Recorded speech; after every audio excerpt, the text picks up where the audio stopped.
Howdy, folks. Professor Parks, PhD here, and I make content on astronomy, science skepticism, and mental health. Today, I'm going to be on the OmniTalk server. Howdy, Coco. Uh, on the OmniTalk server, giving a presentation on dark matter, which hopefully will be followed up by some conversation with flat earthers to some for some purpose. Hopefully, there's some kind of meaningful interaction that I'll have with those on the flat Earth side. For those of you who are not on Omni Talk server, I think I'm allowed to do this. That is the link to OmniTalk server um, in the chat, in the YouTube chat. And so, sorry, I'm getting distracted by the chat over there. Mordwan just put a post up that says, "Does decapitation cause death?" Um, okay, I don't know what's going on over there, but yeah. So there's the Discord for OmniTalk. If you'd like to follow along over there, please do. But so I will be going over there momentarily. Let me actually share my screen. I tested this earlier, so hopefully things do not go poorly. So there we go. That is the omnipresence text chat. You can see that I'm already there, but I'm deafened because, yeah, there's a lot of chatting going on. So if you can't see that, please let me know. Howdy, Ro. Howdy, Clive. So, hello, alien hunters. Actually, hold on. While I still have about 10 minutes. So while I'm here, let me do my.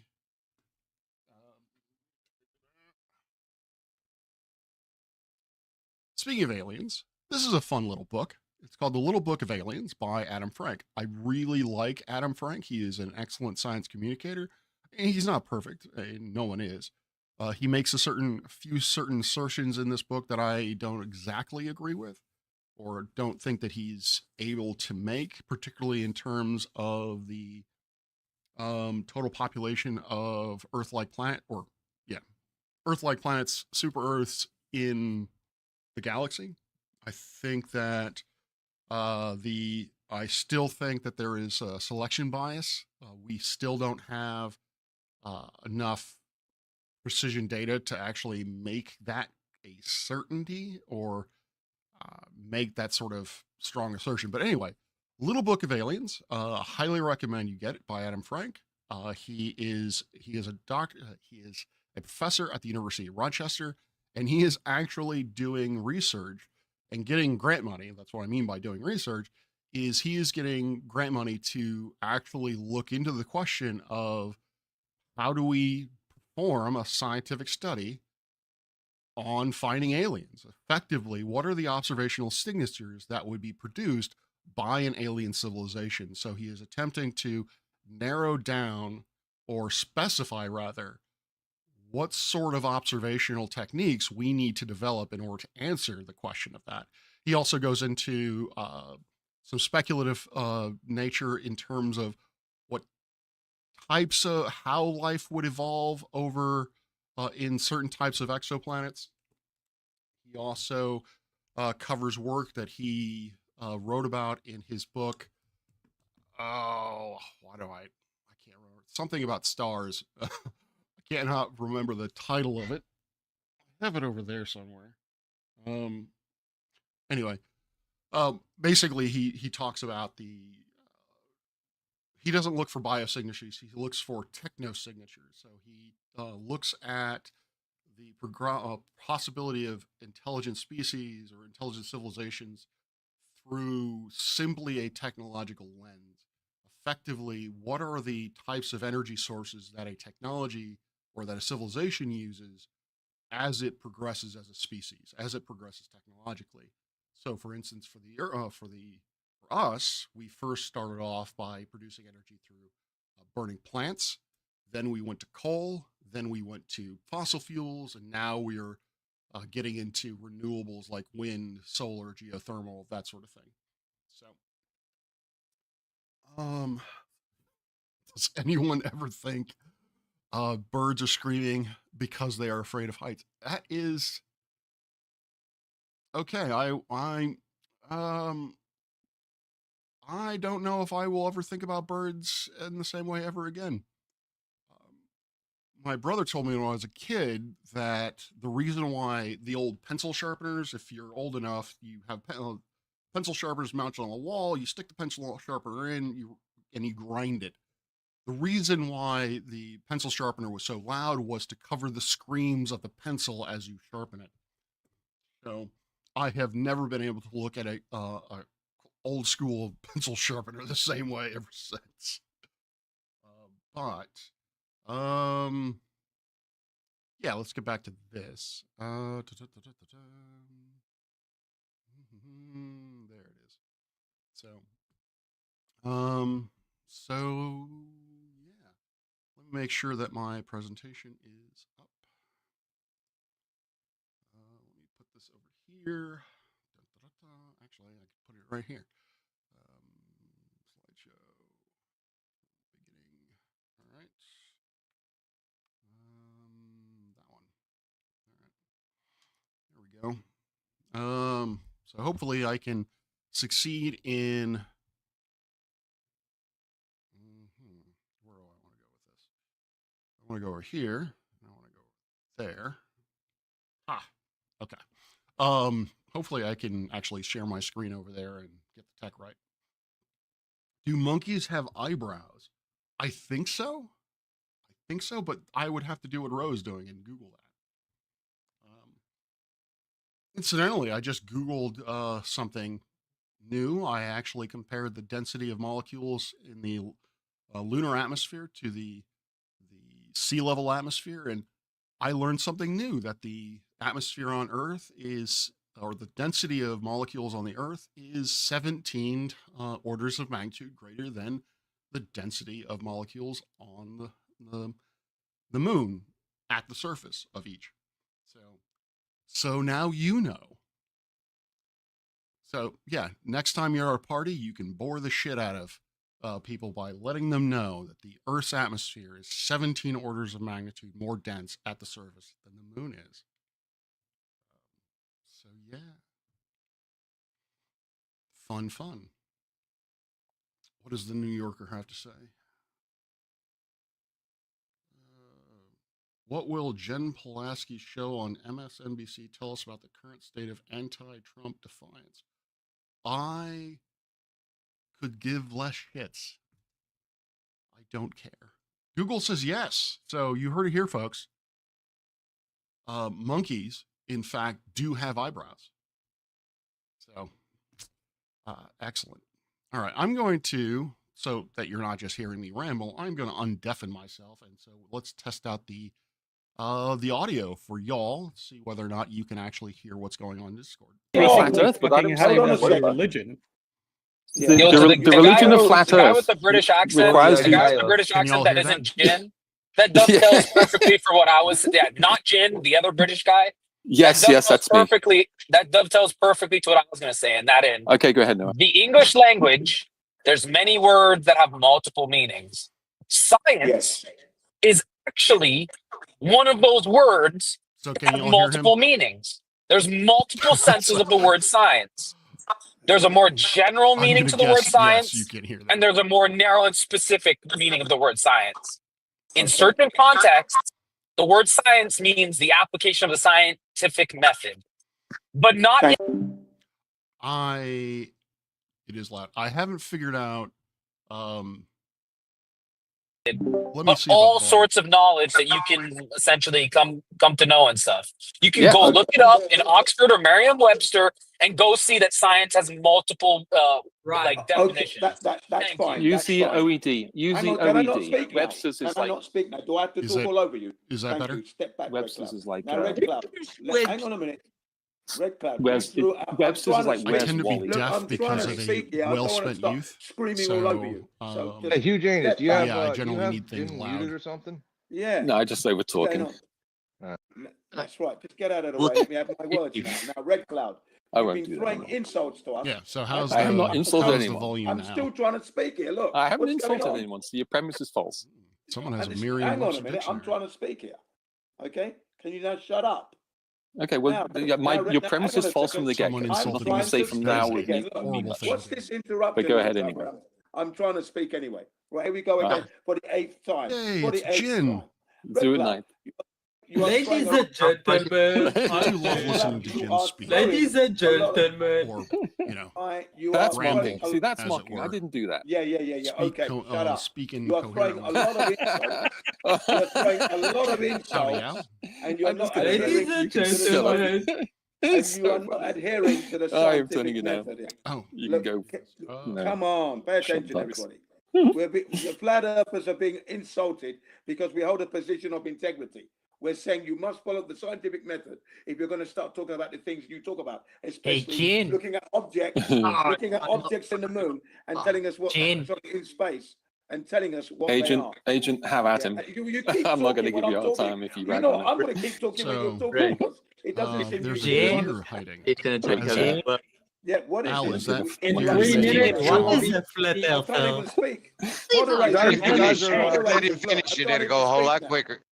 Attention, in Taylor's not 3 in the minutes, audience. we'll be Can I beginning not Really, speak, I please? was really hoping Can I Taylor not would be speak in the now? audience today. in 3 minutes, Everybody we'll join be in beginning now. an Those of you event. who don't like Taylor, Right, can I not um, speak? or Okay, don't Jin, know have a We Taylor, got a very short period of time. Go ahead. I would continue Thank you very to much. What I'm exist in trying to that say is state that of Red being. Cloud is throwing a lot of insults towards us flat earthers because we are holding a position of integrity. Also, I don't Now, know we're if it's using me the or scientific Tony. I method. suspect We it's Tony. expect you to do the But same I'm in noticing order a to follow higher amount integrity. of That's all. You know? PhDs So if you're looking at in objects, hang Discord on. chats these days. If you're looking at objects in space, okay, you don't know Yo, what they Jin. are.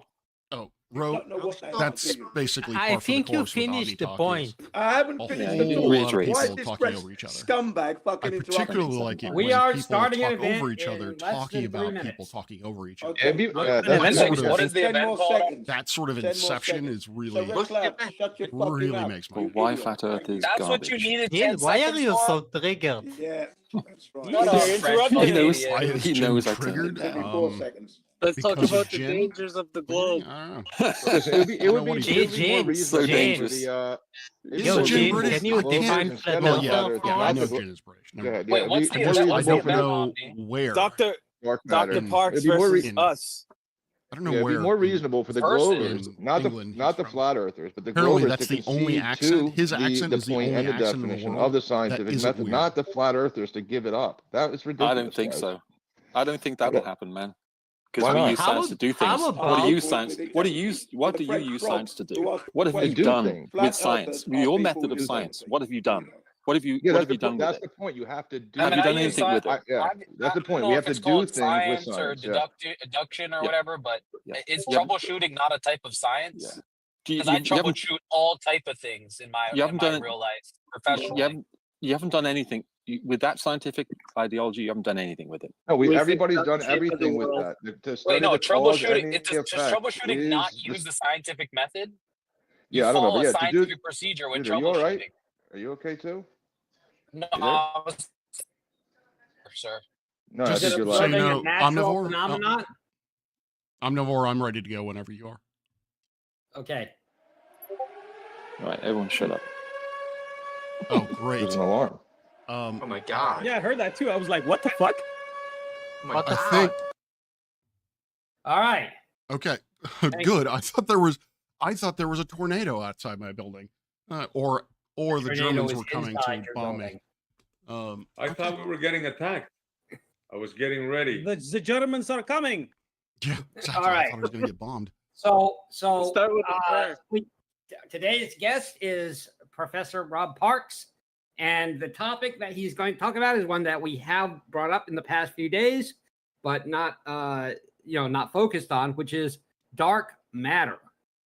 So he's going to start with a presentation, and then I will open the floor for questions. We want to keep it controlled. I want this to be well moderated, so we can't have everybody just yelling things at him at once. Right? We're going to prevent that. All right, Thank you, go Omnivore. ahead.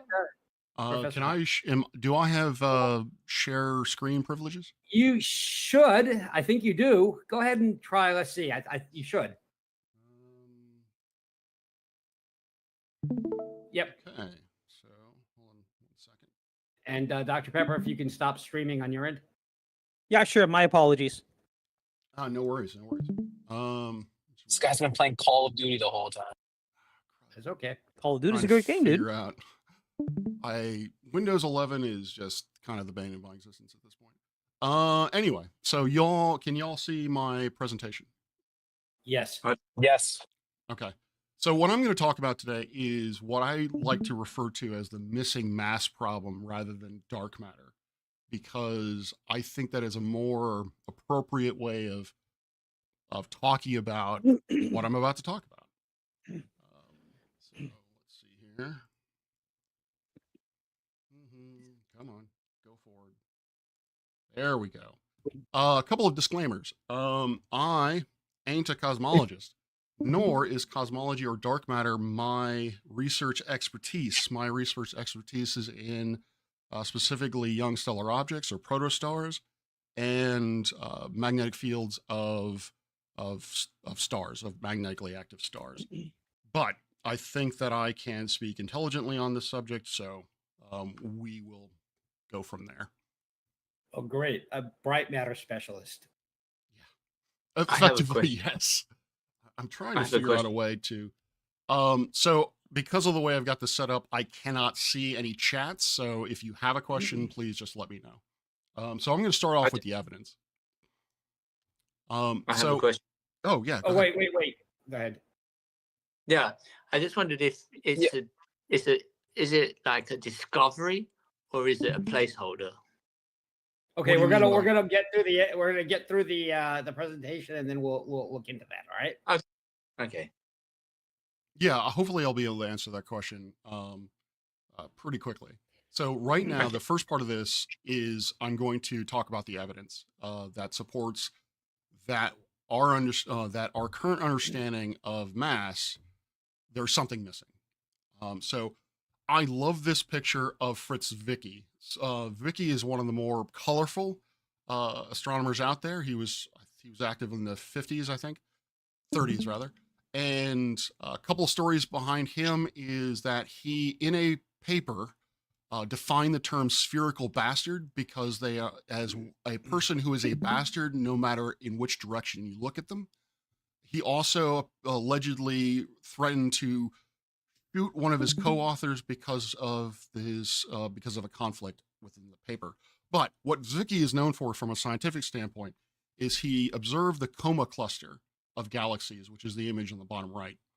And he is making the assumption that the coma cluster is in what we call thermodynamic equilibrium, meaning that this is a gravitationally bound set of galaxies that has had sufficient enough time that it is effectively settled, that it is now the motions of the galaxies are set, that they're not going to change overly much.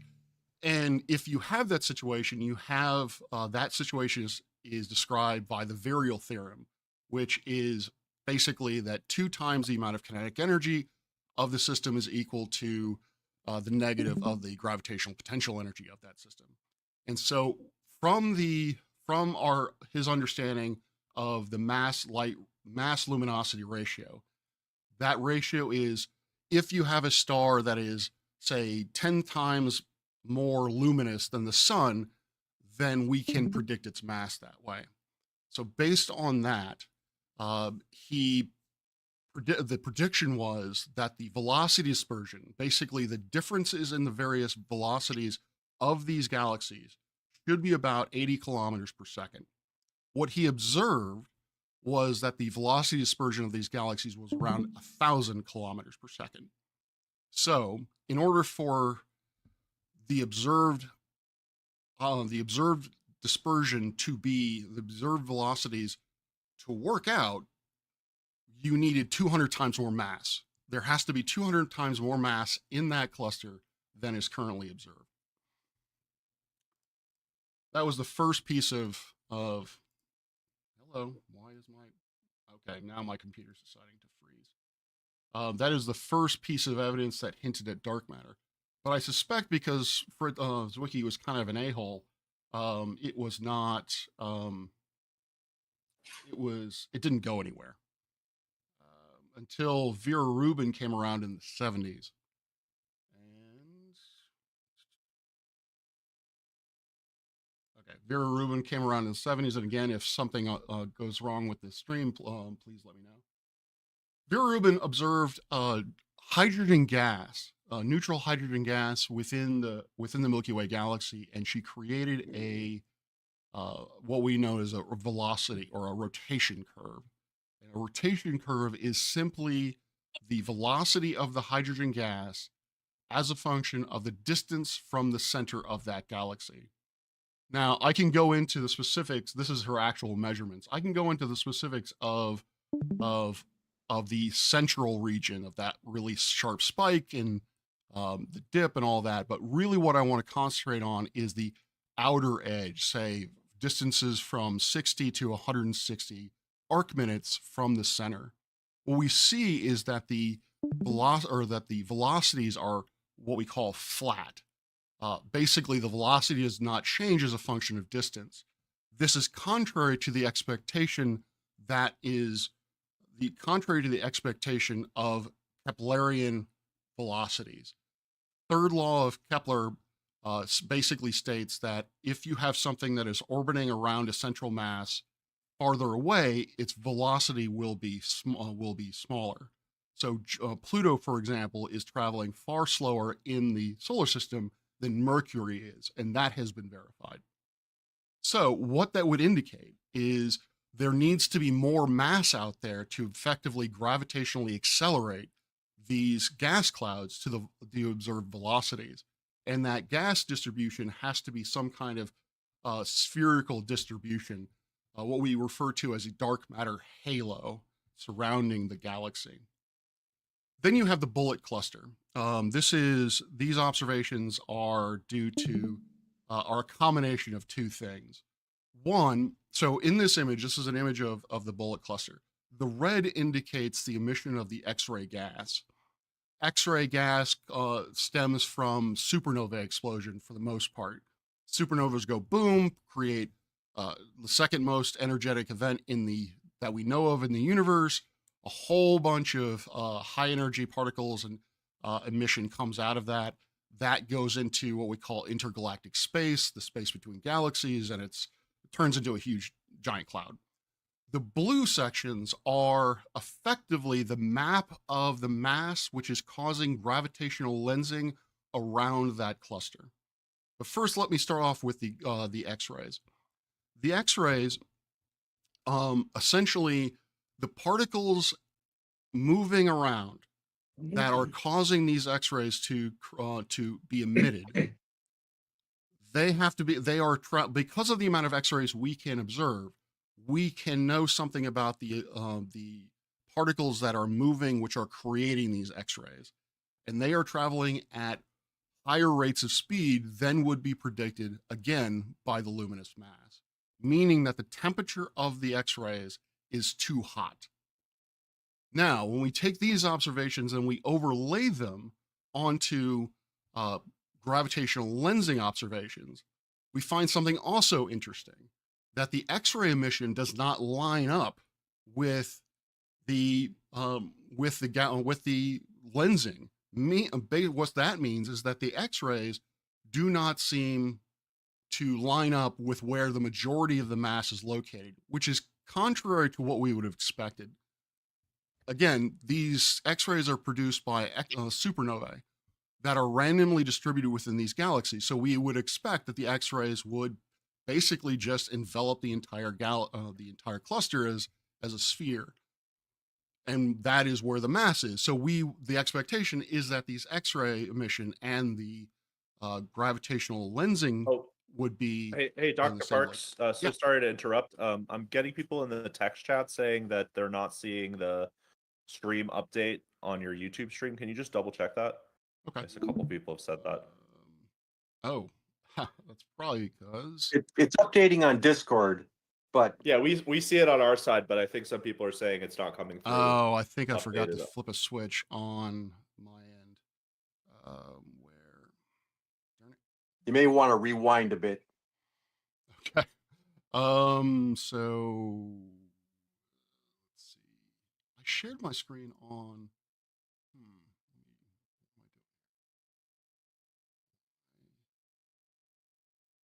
I don't know. Where is my presentation on this? Trying to find my presentation on Discord.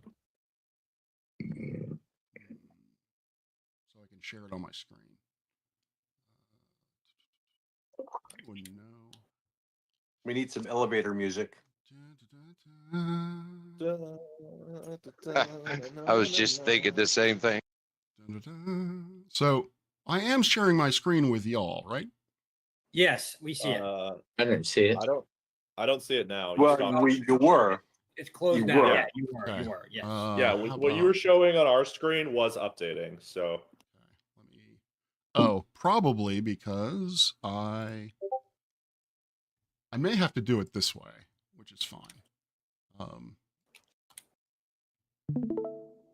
Do it. How about now? So y'all can see this, and hopefully people on. does someone have the YouTube link? I don't have it. It looks it looks fine. Discord's up. Discord's up. Yeah, Discord's up. All right, I think we're good. Lion, you said it's good. Yeah, it's good. All right, you All right, call. cool. You Thanks, all Lion. can see it update on your end. I think you've got a picture of yourself, so be careful.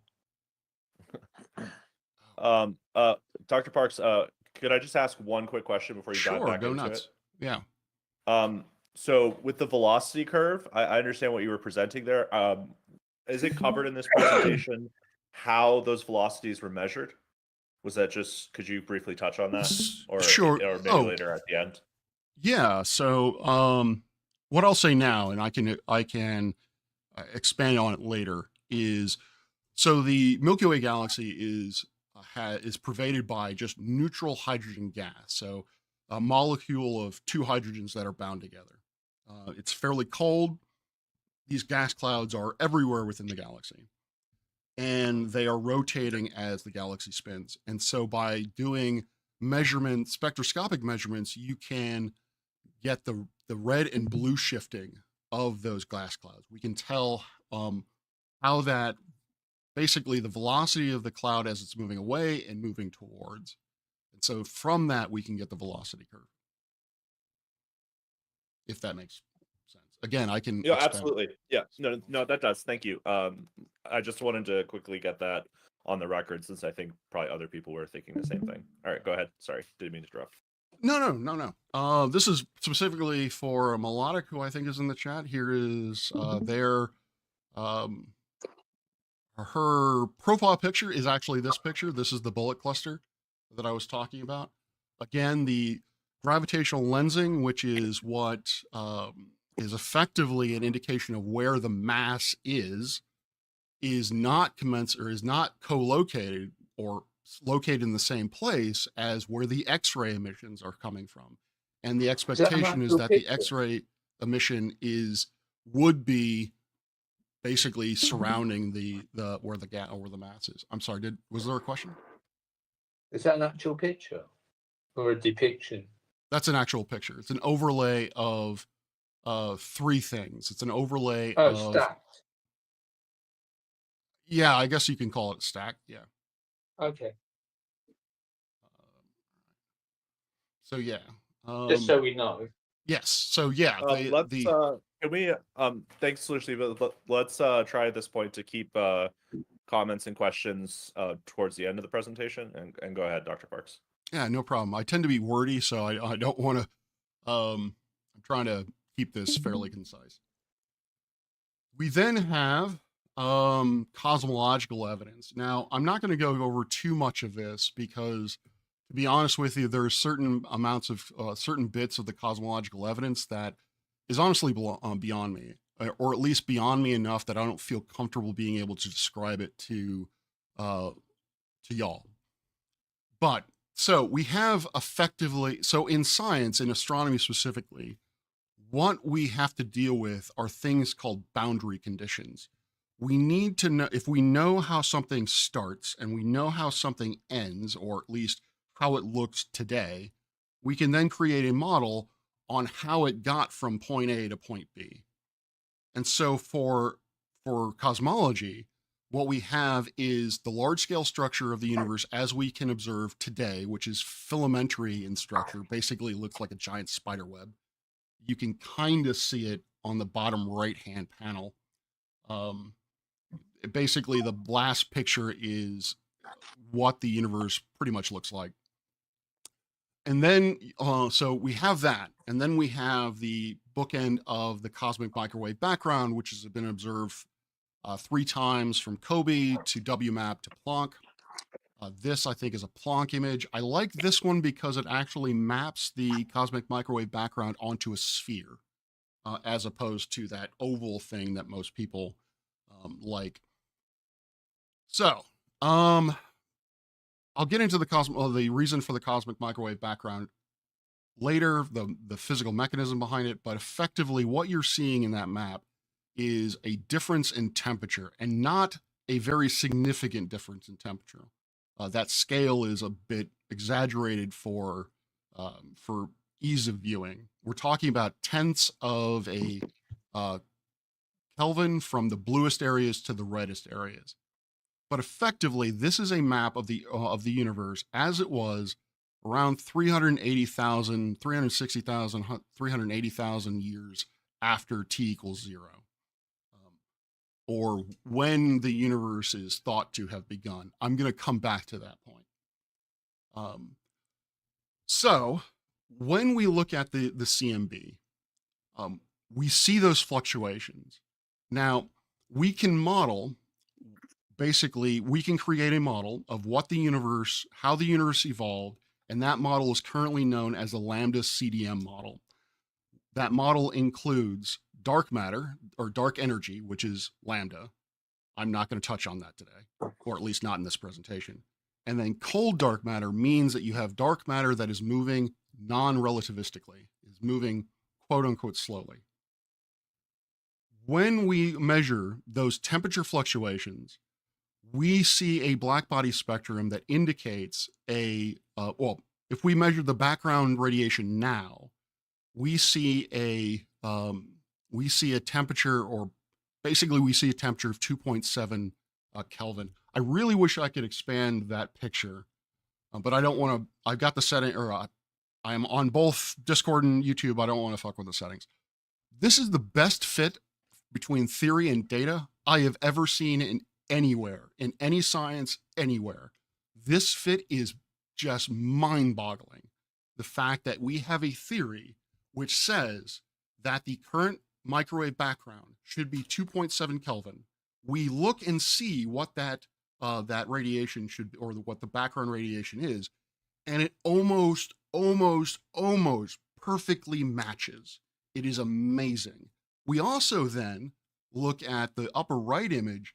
Is effectively, you can think of that as the amount of changes between the fluctuations, the blue point, or the blue areas, the green areas, and the red areas.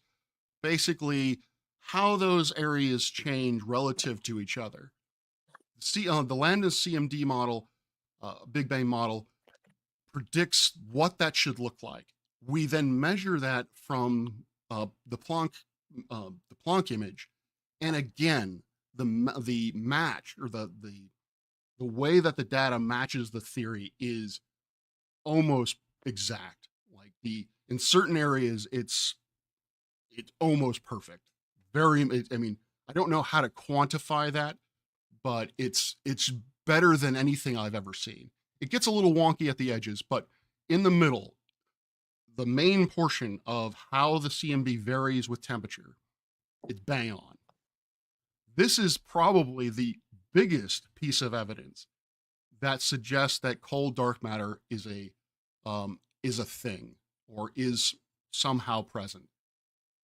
Because if you do just a straight Big Bang theory, then you would not get this. You have to include the effect of the gravitational effect of a massive, slow-moving particle within the model. You also have to include dark energy. Let's see. So, what is dark matter? Or what is the explanation for this missing matter problem? Now, I'm going to go over very briefly the evolution of the universe as dictated by the lambda CMD model. So, the universe had some t equals 0. The universe existed at some t equals 0. Now, from a mathematical standpoint, that point is a singularity, meaning that you have infinite space-time curvature at that point. Another way that is often described among science communicators is that you have a certain amount of mass in an infinitely small volume, basically in no space at all, no spatial coordinates at all, which I find very difficult to conceptualize. That is what the mathematical model basically tells us happens at t equals 0. And that is the overall consensus view of astronomy. However, there are active forms of research that say otherwise. There are active forms of research that state, for example, the quantum loop theory states that the universe got really small, but in fact didn't actually come to a point, and then there was a universe prior to that. The universe started off at that point. We currently cannot understand what that universe looked like because we cannot reconcile the theories of quantum mechanics and relativity.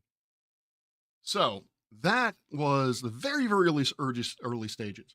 Once the universe got large enough and cooled down enough, basically the temperature of the universe got to a certain temperature, we are now in conditions where quantum mechanics and relativity can exist separate from one another, and we can accurately, or we feel we can accurately understand the interactions of small scale things, and we can understand the interactions of things in a very deep gravitational well. There's this, and so the universe gets bigger and bigger. There's this thing called inflation, which I'm not going to touch on. The universe gets rapidly, very, very large, very, very quickly. It solves a couple of the problems in cosmology, namely the flatness and horizon problems. But in this arena, around this time, energy becomes matter. Now, I think it's often overlooked the coolness of E equals mc squared. What that actually means. E equals mc squared tells us that energy and mass are the same thing, just in different forms. Effectively, you can move from one to the other, and you're not ultimately changing that thing. So, because of that, the universe effectively, the term that is used is that matter froze out of that energy field. And what I mean by matter is protons, neutrons, sorry, that's my end. Protons, neutrons, basically all the flavors of the universe that we see today. Also in this time, that is when the dark matter should also have frozen out during that point.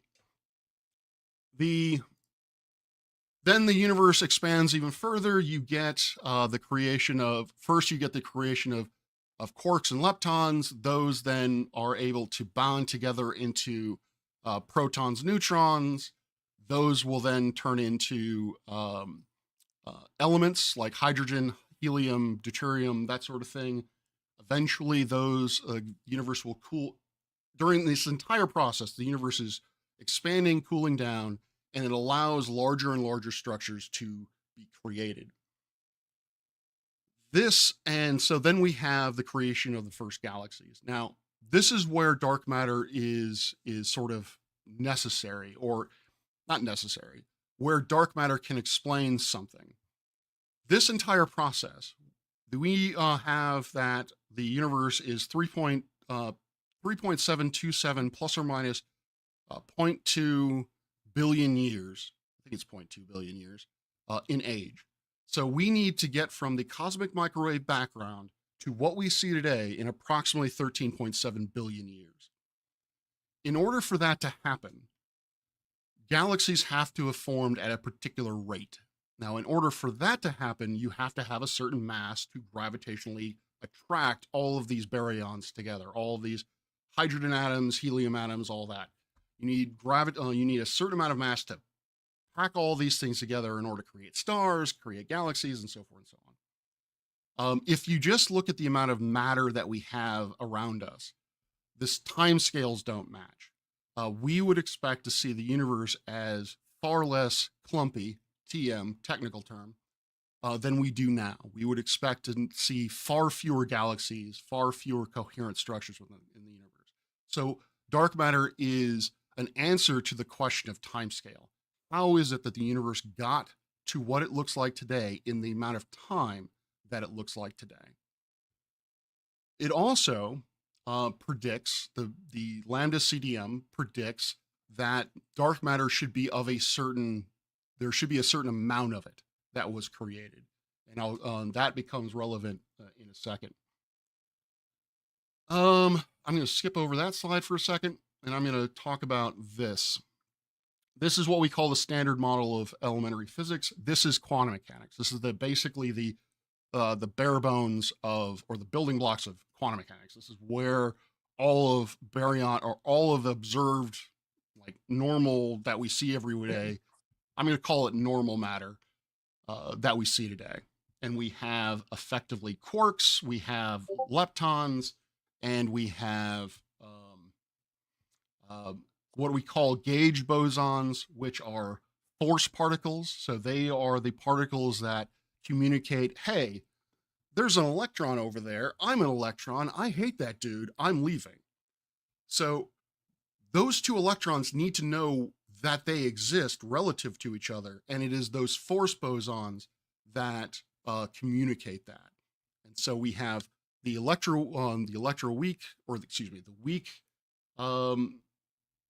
weak force is mitigated by, the Z and W bosons. The strong force is very imaginatively named after the gluon. Very, very recently, so one of the holy grails of quantum mechanics was achieved through the LHC, which is the Higgs boson. The Higgs boson is where we get mass. Later, I can talk about gravity and why in the standard model, gravity is considered a force with a gauge boson called a graviton, which has never been observed. This is one of the reasons why quantum mechanics and relativity are currently irreconcilable, is the nature of gravity. Quantum mechanics says gravity is a force. GR says it's not. And there are real implications of that. But you need to keep these in mind when we start talking about what is dark matter. These are the possibilities. So for you flat earthers out there, and you're talking to a glober, this is what science is telling us, is that we have this entire tree of possibilities of what dark matter could be. I'm going to go over, again, briefly, a few of them. It could be, and as I like to say, I like to tell people, and why this is called the missing mass problem, is that when we see these observations, or at least the first three, when we see these observations where things are too hot or moving too fast, the first question has to be, is our understanding of gravity correct? Now, the majority of the astronomical community has said, yes, our understanding of gravity is correct, let's move on. But there is a section that says, wait a minute, maybe not. And so you get into things like MOG, emergent gravity, and MOND, which is modified Newtonian dynamics. So that's one section. Then you get into, the next question is, all right, well, if our understanding of gravity is correct, what the hell is it? And so you get into things like neutrinos, fuzzy neutrinos, that sort of thing. These are baryonic, but we're not seeing them in the way that we currently do. So there's problems with the neutrino aspect. This is not an exotic particle. We have seen these particles. We just haven't seen them move in the way that is necessary for the Big Bang model to work. Then you get into the hypothetical, or sorry, let's go back down here, still talking about normal stuff. You get into machos and macrons and things of that, and primordial black holes. I'll be talking about primordial black holes mostly. But this is normal baryonic matter that is just not luminous. And so therefore, the reason why we are discounting it, we are underestimating the amount of luminous mass, is because we're literally not seeing the mass there. It is missing. It is literally dark. We cannot see it because it is not bright enough. So theoretically, if we can build a telescope large enough that we are actually collecting all of the photons from these objects, and we can distinguish them from the background noise of the universe, then we no longer have a problem. Then you get into stuff that is more speculative and weird, like WIMPs, which I hate. I also hate the acronym MACHOs. MACHO stands for Massive Compact Halo Objects. WIMPs stands for Weakly Interactive Massive Particles. Weakly interactive massive particles, which are this is where we start talking about particles that we do not have, we have never seen. And we can create descriptions of them based on what we need them to be in order to explain the missing mass problem. You also get into supersymmetry, which is also weird. And you also start getting into the string theory, which is, again, in my opinion, and again, I'm being honest, is weird. And I will be honest, I don't fully well understand it. So let's talk about neutrinos. Neutrinos are these particles that are also weakly interacting. Primarily, they only interact with other matter gravitationally. However, occasionally, they will interact electrostatically. And when they do so, they will create an electron or scatter an electron, and they will scatter it such that we can observe it. This is the Super Kamiokaka neutrino detector when it is empty. All of these glass globes are CCD cameras. They're digital cameras. Over here, these white pillars, those are actually two scientists in lab coats. Astronomers do not wear lab coats, by the way. These guys, they're particle physicists. They can wear lab coats if they want. But that's just giving you a sense of scale. This thing, when it's active, is filled with water. And even though there are millions of neutrinos streaming through that detector every second, there are lots of neutrinos streaming through your body as I'm talking every second. Very few of them will actually interact with molecules. And with the water molecules, they will create basically a bright flash, which we call Cherenkov radiation. And so the thing is with neutrinos, and why neutrinos is not the solution, is we have this fact that quantum mechanics and relativity really don't like each other. I don't know, maybe quantum mechanics dated GR sister, I'm not entirely certain. But the standard model, which I just went over, basically says that neutrinos are massless. They cannot have mass. But we need them to have mass in order to be the answer to the missing mass problem. Well, what we determined is that neutrinos actually come in three flavors: electron neutrinos, tau neutrinos, and mu neutrinos. And they have split personalities. An electron neutrino will be flying through space, and then suddenly it'll turn into a tau neutrino. And then it will turn into a muon neutrino, and therefore, and so forth and so on. In order for that to happen, that means that the neutrino has mass. Now, why are neutrinos not the answer at present? They move too fast. All neutrinos that we've ever been able to observe move at relativistic speeds. As I mentioned, cold dark matter cannot be moving at relativistic speeds. The reason for that is because it would have created an outward pressure, which would have made the timescale not work. The universe again With hot dark matter, the universe again would not appear as it does today, to our understanding. Then we get into WIMPs or supersymmetry. WIMP is a particle which we don't know what it is. It's just simply I think it has to be a fermion. Is a fermion that has to interact with another particle which we don't know, which is basically what is known as a superparticle. This is a particle which is identical to another gauge boson, but it has the same mass, but it has different characteristics. We have observed either of these two things, but it is sort of the prevailing. It is kind of the sexy model at present because it matches. There's this thing called the WIMP miracle. So according to the Cole or the lambda CMD model, there needs to be a certain density, number density of dark matter particles.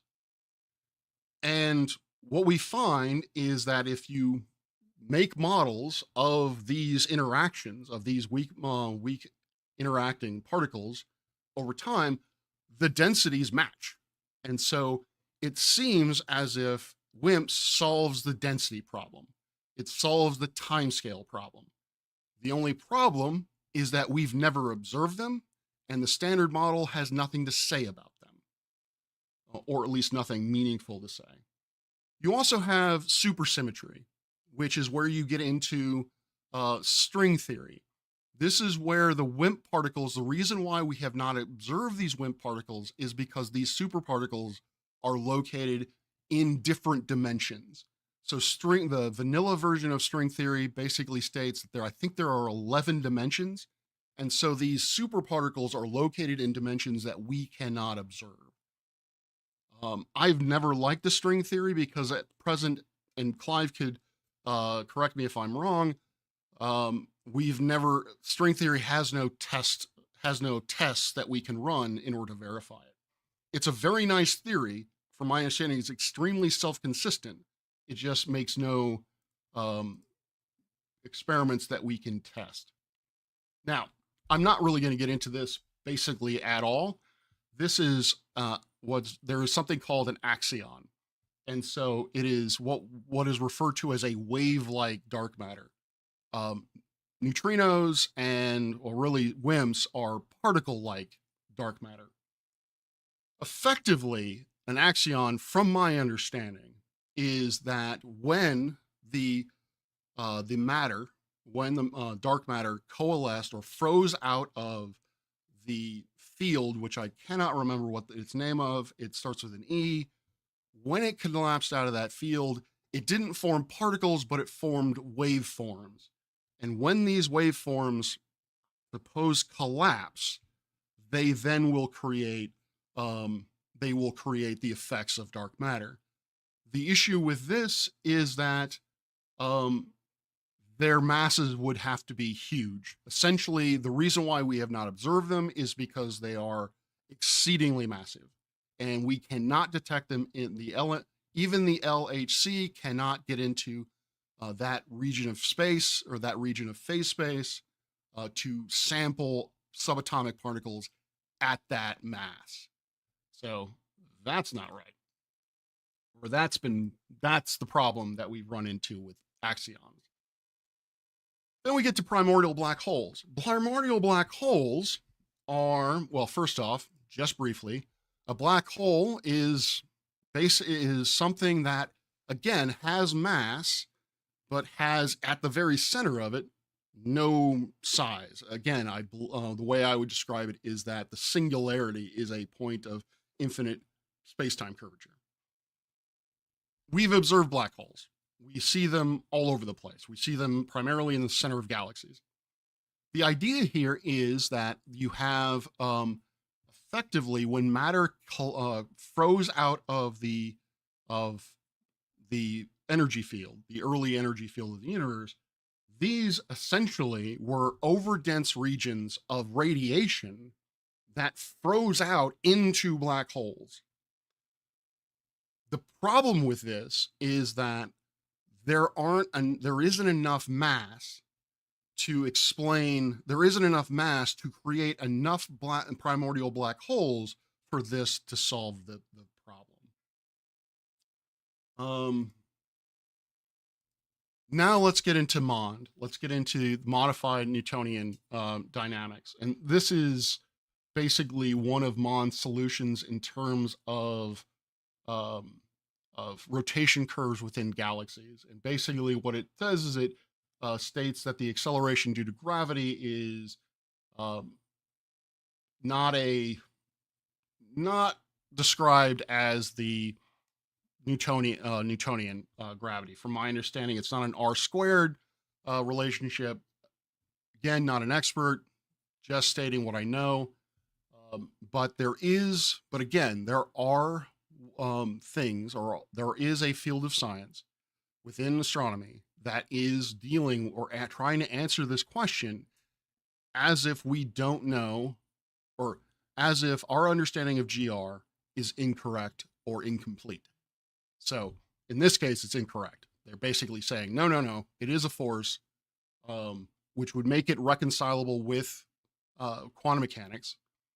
But our understanding of the gravitational force in such circumstances is not described well by the normal law of gravitation. The issue with MOND is that even with the best theories of MOND, and in order for MOND to replace GR, it's not only going to have to answer the questions of dark matter, but it has to answer all of the other questions that relativity has answered. That's how scientific theories work, how evolution of scientific theories work. It not only has to answer the new questions, but it has to answer all of the old questions. So MOND, from my understanding, has gotten pretty good at answering most of the questions that are old, but it still can't answer all of them, or at least we don't know if it can answer all of them. And the issue with MOND is that it still requires a certain amount of dark matter for it to work. And so I'm going to end this presentation with a couple of things, as some anticipatory objections. The one objection is that because our understanding of cosmology is incomplete, it means that that idea is completely wrong. That everything about our understanding of cosmology is inaccurate. We cannot say anything about what the universe looks like because we cannot answer all questions. If I was ever going to say anything was a fallacy, it would be that one. It would be this. It doesn't make sense to me anyway, that it does not logically follow for me that if a problem cannot answer all questions, then it cannot be used to answer any questions. I'm a pragmatic dude. If the law of gravitation, if I can use the law of gravitation to accurately predict where a ball is going to land, if the military can accurately predict where a missile is going to hit North Korea, then I'm all for it in a, evil sort of way. So that is why we can still use classical mechanics in certain circumstances. That is why we can use relativity in circumstances, even though our understanding of that field is incomplete. Next one. It ain't in the Bible. As I have mentioned many times, I'm a Christian. My Christian worldview is irrational, and I do not believe proving the existence of God is a sensible question to ask, either from a secular or Christian point of view. But as a scientist, divine intervention of any flavor is not appropriate. A divine substance, God, the flying spaghetti monster, Shamu, Lord of the Whales, however you want to conceive of divinity, that falls into metaphysics. It is a valid form of answering questions about life, but it is not a valid form of answering how physical phenomenon operate in our physical environment, in our reality. So that is inappropriate. Then we get to the Bible. Well, we already have strong evidence that the Genesis story, and I'll be doing a video on this at some point, the Genesis narrative, at least the first one, well, both really, isn't right. The Genesis narrative states that the earth came before the rest of the universe, and that is effectively demonstrably wrong. We have extremely strong evidence from various different sources that tell us that the universe is far older than the earth itself. And so even if you could use God as an explanation, God's explanation is wrong, at least in terms of what we see observationally. If you want to do the tap dancing that young earth creationists do and say, well, God just makes it look that way, then we get into issues of why do you believe in a God that is deceptive? Why did God make it look that way, such that that it conflicts with his own word? Now, and the last one before I end is, again, the scientific community doesn't fully know. See previous slide on gravity is wrong. So with that, I will take y'all's questions. All right, thank you very much, Dr. Parks. Yeah, we can jump in here. I think there's a couple people hot micing. I'll go ahead and unmute you now. And yeah, whoever's first, go ahead. All right, there we go. If I may, would you describe the first part of your presentation, the work that Dr. Rubin did? Is that the scientific method as we know it, or as the scientific method is fundamentally? I would say yes, but that is with the caveat that I have not read her work in specific. I have not looked at her papers in specific. I just know about the result. However, I have done a video, and if Omnivore, if you will allow me, I will link it in the description. Absolutely, yeah. By all means. Share my link. Let's see here. Paste. Well, it's just Yeah, it was so- just the site, whether or not the scientific method, if you can't vary the thing you're observing, it's a background theme around here. So Yeah. I just thought I'd. Oh, of course. And so the video that I just put into the chat is where I go through one of my papers and I explain how it follows the scientific method. Now, I've heard the argument, and actually I heard it today, that if you cannot, well, two arguments. One is if you cannot do it yourself, then it is not verifiable science. If it is, or if you cannot physically manipulate the object of interest, then it is also not science. That is not how science works. Any scientist, any professional scientist will tell you that that is unreasonable, because that basically negates any field of astronomy, that negates any field of particle physics, of biology, of molecular or cellular biology to a certain extent, to my knowledge, not a biologist. So yeah. Thank you. Yeah.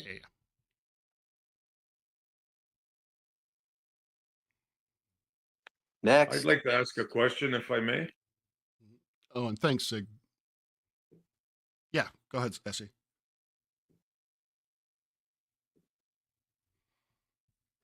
Go. Okay, Question. thank you. Yeah, thanks. Sorry, I missed the button there. Yeah, I'd like to touch on the dark matter a bit, Sure. if you don't mind. Yeah. I tried to have this conversation the other day with a gentleman, Planet Peterson, but he got too triggered, and yeah, so I Oh, think with you it'll go much smoother. yeah. Someone sent me a link to that. I haven't been able to watch it yet. Okay, so I'm just wondering, right? First of all, can we agree that dark matter was, I'm trying not to use a triggering word, was invented because they got the way the galaxies turn incorrect. Can we agree on that? So going back to the pieces of evidence that we have for dark matter, I don't know if this will answer your question, but the first pieces of evidence that we have to indicate that there is a missing matter problem, which we now refer to as dark matter, is that things were moving too quickly. Our understanding of the virial theorem, our understanding of basically classical mechanics and how it would cause things to rotate, both of those were inconsistent with observations. Then we get into the cold dark matter model when we talk about the CMB and we talk about current models of the universe or simulations of the universe. That back also supports, and like I said, there are a couple of plots that are bang on. They are very, very difficult to dispute with our given explanations. So that is why dark matter was invented, if you will. Right, missing, like when you say missing, right? Wouldn't you have to know what the whole part was before you say something was missing? Do you need to know what mass is to know that it's missing? Is that the question? No, you claim there's missing mass. Mm-hmm. But now the reason you say there's missing mass is because of your formula of how you thought those galaxies should turn, right? At the speed that they should turn, like the gas and from the center to the exterior, like we said before, spectroscopy. That speed, how did you know what that speed should be? Okay, so yes, I see where you're getting with. So, galaxies at that spatial scale do not do not necessitate a relativistic treatment. So we can fall back to a Newton's law of gravitation. So Newton's law of gravitation indicates that as a mass gets farther away from a centralized mass, then it's going to have a slower speed, or its speed is going to decrease with in a prescriptive fashion. We know what it's going to do as a function of distance, or we can predict what it's going to do as a function of distance. So yes, I believe I see what you're getting with, but I think I've already addressed that, because I stated at the beginning that when we see these missing mass problems, the first question that needs to be asked is our understanding of gravity incorrect? And the majority of the astronomical community seems to have answered that question yes, and has now gone down the neutrino, the WIMP route, and all that kind of good stuff. But there is a portion of the community, some would argue that it's poorly funded, but there is a portion of the community that is looking for different descriptions of gravity that are not GR, such as MOND. Okay, so you're admitting there's definitely something wrong with the understanding of gravity as we know it. In these circumstances, yes. Okay, wow, that was pretty easy. Okay, so yeah. Again, if we go back to the end of my presentation, that does not mean that gravity does not exist. That does not mean that gravity is not does not cause mass to attract mass. It does not mean that we can basically throw the baby out with the bathwater. So when it comes to understanding gravity as the container that holds an atmosphere, that's still valid. Understanding how gravity is what causes the Earth to go around the sun and the planets to go and the moon go around the Earth and so forth and so on, that's still valid. Because gravity as we understand it makes predictions which are verified observationally. Okay, just the fact that you admitted that something is wrong with gravity there, that's a big concession right there. So thank you for that. Yeah, no problem. Like I said, I would like to think of myself as an honest man, particularly intellectually. Great. Would somebody else want to go? I wanted to ask another question, but I'll no, take go a right seat. ahead, A lot of Essie. people- Go right ahead, Essie. You sure? Yes, yes. Well, can definitely. just before can I take another stab at answering it? See, because I slightly different take. I mean, I think it's really important to understand that when the origins of dark matter were really pretty simple. We saw galaxies spinning faster than could be explained. In other words, they should tear themselves apart if there weren't more mass than we thought we saw in the stars. We counted the stars, we figured out how much mass, but the galaxies were just spinning too fast. And that's not I mean, there's nothing exotic about that. It means that something's wrong. And there's two explanations. Either our theory of gravity is wrong, that leads us to think they're spinning too fast, or there's more mass that we're not seeing. And it's really that simple. It doesn't require exotic mass, although it could be. It just, it's just that either the theory of gravity needs modification, or there's mass we're not seeing. Got it. And Thank that's Or you. not very. That's not very electromagnetism is happens an all the actual time. force. Yeah, Sorry, yeah. the electromagnetism is. Okay, so I want to correct. If I'm not mistaken, the person who spoke is on the globe side. I'd like to correct that. One, there is no scenario where we think that the universe or that the galaxy is going to spin itself apart. What we see is, again, based on our understanding of classical mechanics, of Newton's law of gravitation, we expect that the velocity of the hydrogen gas clouds to fall off as a function of distance. It doesn't, meaning that these gas clouds are traveling at higher rates of speed than Newtonian mechanics would describe. Correct. No, I understand. I mean, I do.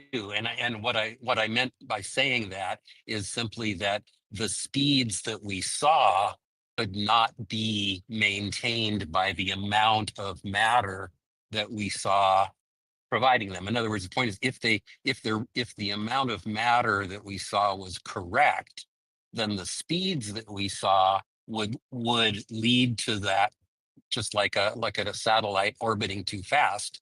It would move away from the center of the galaxy. It was moving too fast to be held by the gravity that we saw. Okay. I'm probably just misunderstanding your analogy, but again, nothing is going to fly off. Nothing is going to gravitationally escape the galaxy. But I wanted to address the second point that you were making. I believe you made the assertion that either our understanding of gravity is wrong or it's matter that we cannot see. If I understand that correctly, you are taking the macho point of view, and sorry, the massive compact halo object point of view, which I really didn't touch on. So there is another. Actually, sorry, go ahead. Sorry. Well, let me just say, I mean, I wasn't really taking a point of view. I was just pointing out that the fact that the galaxies, there's a conflict between how fast the galaxies are spinning and how much mass we see, means either that there's more mass we don't see, or that the amount of gravity that we get from the mass we do see is more than we expected, right? It's enough to actually sustain that speed. And so it boils down to saying either there's mass we don't see, or our theory of gravity needs modification. And all of those ways, machos, wimps, any way you come up with of addressing it, it's addressing one or both sides of that thing. Mond addresses the maybe gravity's wrong thing. All the other things tend to address the maybe there's more mass than we saw. And I think just as one example, since LIGO went online, we're now seeing all these mergers of pretty big black holes, intermediate, 30 solar mass black holes. I don't think anybody thought there were that many of those out there. And I don't know if people are thinking about that as a candidate, but that's the kind of thing one could look at. So, or you could just say maybe electromagnetic force is real. I Those lights are really bright to and that, really but far away. again, I want to address this. So at one point, I think you said that we don't have to invent some kind of exotic matter. The problem is we kind of do. So the problem with just normal matter that isn't seen, that is what a macho is, either a black hole or a white dwarf or just really low mass stars and exoplanets and all that good stuff. The problem is the Big Bang or the lambda CDM model also predicts that there needs to be a certain baryon per photon ratio. which we can observe. And that indicates that we just simply do not have enough baryons within the universe to account for machos to be an accurate description. That is another reason why WIMPs, which are exotic particles, which are basically inventions in order to explain the observations, that is why those need to be invoked. So I just want to be very clear that Okay. that That's they're- good. I mean, I didn't really appreciate that part of the argument. So yeah, thank you. because flat earthers like to say that, we have to invent or some have challenged me and say you have to invent a particle that doesn't exist. For a certain explanation of the lambda CMD model, that is actually accurate. Oh, and I also want to mention that Ruhif is also a legend. Awesome. Can, So I can I think we just have ask one more? Just ask one more follow up on that. So it is. So in other words, the point is that there is some reason to think that cold dark matter does have to be exotic matter. It can't just be normal matter. That's really what you're saying. Yes. So there, Yeah, according to I the didn't model know. itself, we just simply do not have enough baryons to account for machos to exist. Okay, so let's go. But I Yeah, want to. did Larry? The next question Go I ahead. want to address is I think this is Larry who was basically saying something about the electromagnetic force. Do you want to repeat that question? Yeah, go ahead, Larry. Yeah, we're talking about, gravity not being a strong enough force to do this, so that's why we have black holes and dark matter in the same universe, because there's just simply not enough gravity. What if we, thought of electromagnetic force as a force? Of course. Would So that make sense? yeah. So we do know that electromagnetic force does exist, and and it has been described as stronger than gravity, although I have problems with that description. Electromagnetic force is essentially why I can sit in this chair. The electrons in the chair are repelling the electrons in my ass, and so that way I don't fall through the chair. So the electromagnetic force definitely exists. The problem comes in that in order for the electromagnetic force to apply, you have to have net charge. You have to have two things, either having a net positive charge and a net negative charge, or vice versa, or what have you. We don't see that in the universe.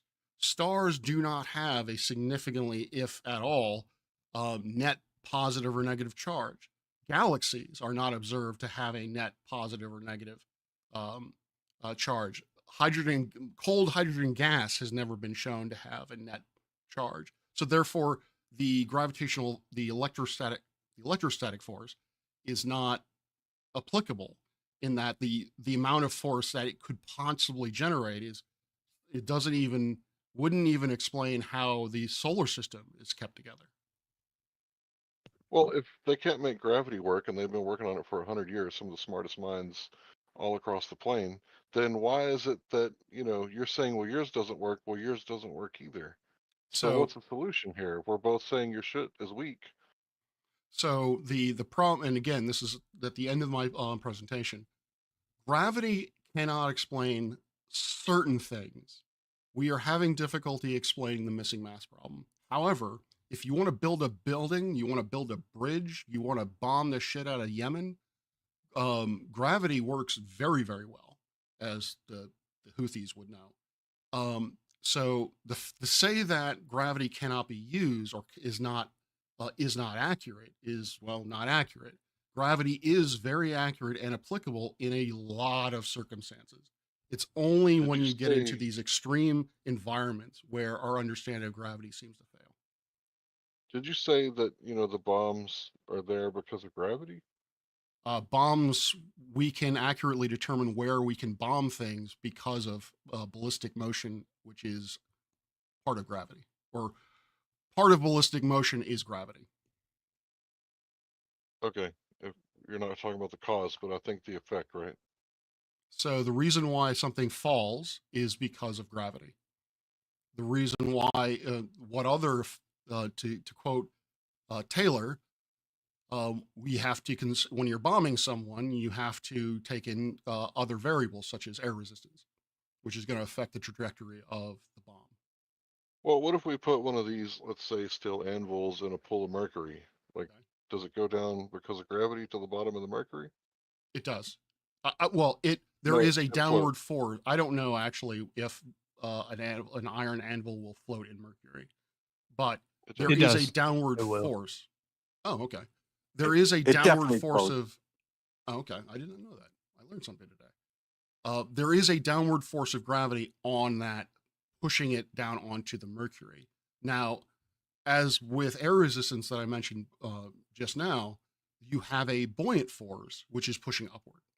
So you have two forces acting at the same time, and they are going to basically act against each other until they become equal. And so therefore the anvil is going to be in a certain position relative to the mercury, either floating on top of it, floating half in it, that sort of thing.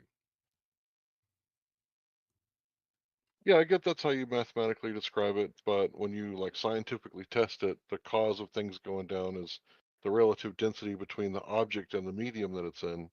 But if you want to mathematically describe it and slap gravity all over it, that's fine. I got the cause and effect, and you got the language Well, arts to describe it.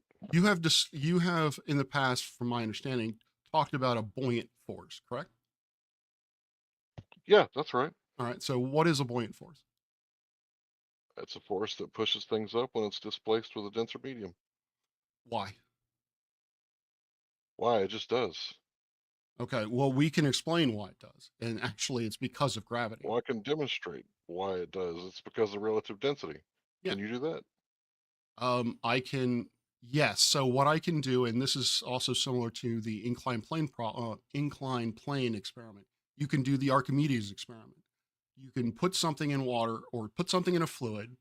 You measure the displacement of that fluid, and that is being caused by the interaction between the buoyant force and gravity. And you can calculate how much gravity is necessary to produce the amount of buoyant force needed in order to displace that amount of water. That's a useful tool, but I can demonstrate why things go up or down. Like you think the ocean's held down by gravity, where I'm saying it's actually held down by gas pressure and temperature. Well, that it both actually, but you say that's a useful tool. So if it's a useful tool, then why is it not right? Well, I didn't say it's not right. What I'm saying is you're describing it mathematically. You've created a useful tool for calculating things. Knock yourself out, bro. But I'm over here with the science because I can demonstrate cause and effect by manipulating the relative density. Like with water, when you take away the gas pressure, phase change happens. Once that happens, the molecular bonds are broke, and then it goes up because of buoyancy. So this is my disconnect, is that Okay. using gravity, I can predict how something is going to, how the water is going to be displaced, which you have said is a useful tool. So gravity, by extension, gravity is a useful tool. So Right, but it's in the realm of math, not science. it is in the realm of science because you can Well, can you test manipulate it. your cause? Hmm? Can you manipulate gravity and make the oceans go up and down like I can? Again, you were misunderstanding what buoyancy force actually is. The buoyant force is created by differential pressure because gravity is a function of distance. The pressure at the So there'll be a bottom is greater than the pressure at the top because because is that right? Because the weight of the water at the top is, yeah, I'd have to rethink that. That's embarrassing. But yes, it's caused by a pressure okay, bro. differential. It's not a big deal. So it's caused, Check well, your DMs, Larry. it is caused by a pressure Not right now. differential, and that pressure differential is caused by the fact that gravity is, in fact, a function of distance. So I would look into what science has to say about what physics has to say about what the actual cause of a buoyant force is. I Well, would like to I don't ask know what it is. Larry, you say you do it with Hold on, hold on. density, Left you lane, can left do it lane, with density. left lane. Hold What on. type of number? Sorry, left lane. I just there was other people trying to get in as well. So I think that kind of has come to a natural point. I think Tora had wanted to come in. Tora, did you Thanks for your have time. Hey, no problem. Thanks for the did you have question. any did you have any? Did you have a question? I think you have to run as well soon, so go ahead.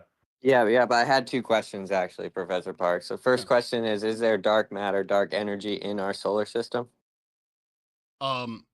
So our current understanding is yes, but it is so tenuous as to be its effect is not noticeable given the precision of our current instruments. Okay, very That's good. what I And said then, yesterday, and I was told I was wrong. okay, interesting. And then my other question was to when you said the scientific method is not as stringent as I believe I was one of the ones that made the claim it should be repeatable and demonstrable by anyone. Mhm. Do you believe it is a possibility that science used to have a strict standard like that, and as time got on, we evolved science to not be under such a strict standard anymore to involve fields like astronomy, which I think is closely tied to astrology, in my opinion. Okay. I don't know where to go with the astrology thing. I think that's going to take us far afield. But what I can to answer your question, no, I do not believe that science was ever constructed with the stipulation that if it cannot be done by everybody, it cannot be done at all. And actually, it was worse when it was first formulated because the only people who could do science or natural philosophy were rich white dudes because they had the money for the equipment and they had the time to spare to actually do it as a leisure hobby. The average person Okay, could yeah, no, during that time no, could not do science.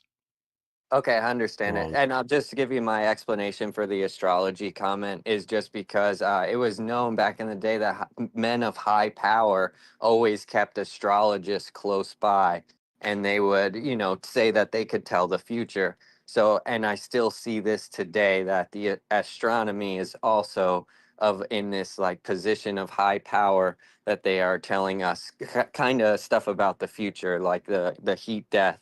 Hopefully one day we could get to Mars, these things.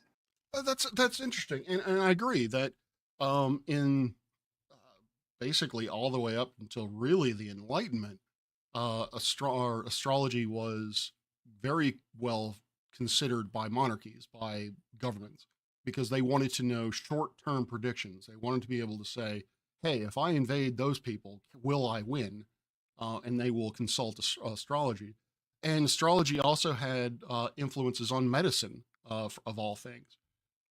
Do I believe that that was appropriate? No, I do not believe that was appropriate because astrology at that point was simply about making predictions based on previous observations.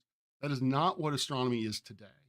And governments actually, if you look at Trump is slashing the NASA's budget uh, by 20% overall and 50% when it comes to pure research. So I don't know if I would agree with with your assertion that astronomy is held in high regard by governments. It certainly isn't by our government. Thank you. Yeah, he was the one that created the Space Force, right? From my understanding. He did because he wants to kill Chinese people. Yeah, okay. Maybe he's a flat Kidding. I'm earther, kidding. I'm kidding. Wow. Yeah. I wouldn't be surprised if he's a young Earth creationist, but I don't know. Anyway, Awesome. somebody SP, said did you have any? somebody said that when I said that early science was dominated by rich white people. Someone said no. I would agree with that. And Morocco, they had, quite a bit of industry themselves. There was quite a little empire that history kind of forgets about too. Yeah, the So I Moors would, as well. Yeah. Yep. that's what I mean, the Moors. Yep. Yeah, Yeah. absolutely. So I would give credit where credit is due and say it wasn't just, light-skinned individuals that speak with a funny Oh, accent and drink tea. that's actually my own bias, but thank you for pointing that out. Yes, the Islamic astronomy was vital to the continuity of astronomy. So thank you for pointing that out. For a little while. Anyway, okay. I have kind of like maybe what would come off as a dumb question, but it's no pressure. It comes in a few times, and I just wondered if you could address it. And if it's stupid, just let me know. But I hear a lot of people say that you can't have any sort of like belief in God and believe in the globe, and that like it's not possible to have like any form of the globe other than heliocentrism. It's either that or flat. And I want or you can't have I think the thing they say is you can't have a globe with creationism or something. And I don't see how those two things are linked at all. But Neither you do. could confirm like yeah. Yeah, neither do I. And I think that's a valid question. And actually, this is something I've kind of, it's a peeve of mine, is that cosmology and evolution seem to be linked, and they aren't. They are separate fields of study. They are separate theories. They do not inform on either of those two things. The only two things that those two theories have in common is that they state that the universe is old, or at least the Earth is old, because evolution, as far as I'm aware, requires a certain time frame for us to go from simple cell organisms to what we see today. The universe or cosmology states basically the same thing. Going from simply a purely energetic universe to what we see today requires 13.7 billion years. But outside of that, they are not the same thing. They are not, they say nothing about each other. Now, in terms of whether or not, I'm a living example of a Christian who is, believes in evolution, support or understands and supports the current cosmological model, at least for the most part. So for that, if I were if I were ever asked that question, how is it that how can you be a Christian and still believe that the universe is 13.7 billion years old, is because I do not take the Bible literally. To me, the Bible is a moral lesson. So I need to interpret it as such. It cannot be taken literally, because there are a lot of problems in doing so. Because there's a lot of teachings, both in the Old and New Testament, that radically are inconsistent with the Sermon on the Mount. So Because can I ask you a question? Yeah. I don't mean to be rude, but No, did go ahead. Jesus literally die for your sins and was resurrected on the third day? I believe that, yes. Okay. Do I believe that that cannot be explained scientifically? Yes. I do not think that science can explain that. So yeah, so that would be my question. And really I would flip that question, is that on to young earth creation specifically, and maybe flat earthers, is why can God not exist unless you interpret the Bible literally? Does Is that- anyone want to take that? I have a quick question. Yeah. Well, Mord, I think your question was globe, right? Like can you not believe it or believe it if it's a globe, right? Wasn't that your question? No, it was kind of like it was real. I think you kind of answered it, but it's related to the idea that like people tend to say that like a young Earth has to be like flat for some reason, or like the existence of the globe or heliocentrism itself is somehow counter to creationism, or even like geocentrism. And Yeah. I would say that I think what Dr. Parks was kind of saying, correct me if I'm wrong, Dr. Parks, if you want to add to this, let me know. But I think my point, and I think what Dr. Parks was saying, is that those are kind of independent things, right? And Yeah. And it's funny you should have a. So good. No, go ahead, Dr. Parks. I was going to say, if Dr. Faulkner was in the chat, he would be. I think you'd be a little irritated when you conflated flat Earth and young Earth creationists, because they are really wanting to separate. Young Earth creationists are really wanting to separate themselves from flat Earth, or at least Answers in Genesis is, and Will Duffy.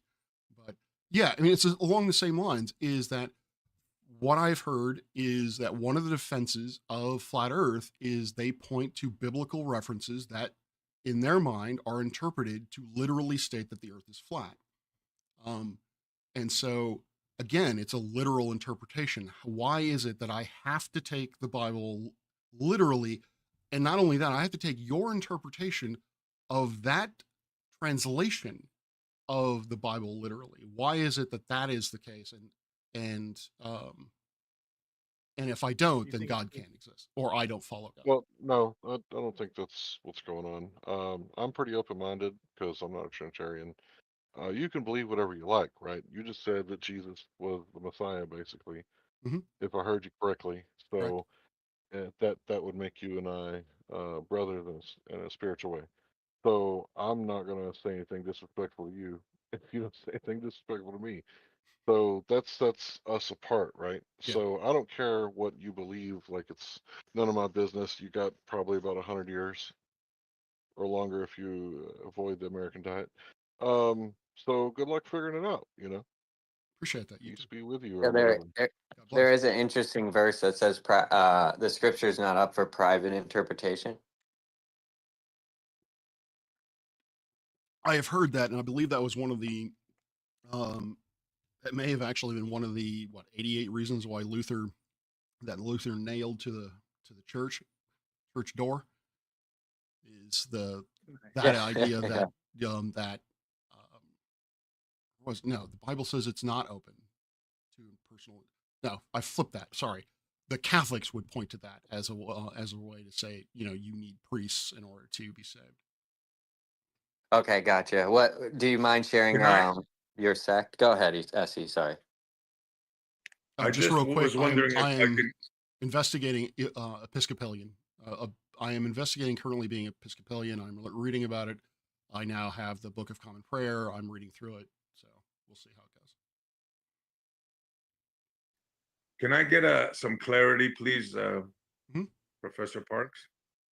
Yeah. Clarifying question, because I think what we were talking about before, there was some misunderstanding with the people in the text, or it was me, when we were talking about the spiral galaxies and the gravity and the effects thereof. Did you say that the assumption of how gravity should have worked, they got it wrong? Or did I misunderstand you? No, I'm saying that that's a possibility. Not that it's wrong, but a possibility. A possibility. What would be another possibility? If the rotation of those arms, according to the gravitational theory that you have, were not correct, what other possibility could there be? So if GR is Other correct, than that, it being wrong. so if GR is correct, if we answer that question, is GR correct, and we answer yes. Now, No, we didn't answer yes. Who answered yes if GR is correct? I thought that was what you just said. No. Okay, We sorry. never said that. Yeah, just could you repeat that? Sorry, I misunderstood. Right. So this is the situation, right? They observed the galaxy turning. According to their gravitational calculations, there should have been a certain speed, correct? Yes. Okay. There wasn't a certain speed when they tested it, right? So Correct. that means their calculations were wrong, correct? No. So I didn't ask you. I didn't ask you. So all right. So when you make those calculations, when the people making those calculations, they they are going under the, if you want to, for lack of a better word, assumption that Newtonian gravity work or Newtonian mechanics is, or classical mechanics is the proper description of masses moving in a gravitational field. And so those scientists that made those calculations are making that, again, assumption, if you will. And So they were wrong, right? Those scientists that made those calculations, they were wrong. Were they not? I'm trying to understand your point, because apparently I misunderstood. It's very simple. There's not a point. They were either right about their calculations, Professor, or they were wrong. No, that's not how it works. All right, no, let me finish off my thought, and you can tell me whether or not I'm understanding your position correctly. So they have the virial theorem. Zwicky used the virial theorem to calculate how much of a velocity dispersion there needed to be. He calculated that the galaxy's average velocity of the galaxies needed to be 1,000 kilometers per second. He observed that the galaxies were going at 80 kilometers per second. Now, is your question that Zwicky calculated the speeds using the virial theorem wrong? That the virial theorem is correct, he just simply didn't apply it correctly? Is that what you're saying? No, that's not what I'm saying.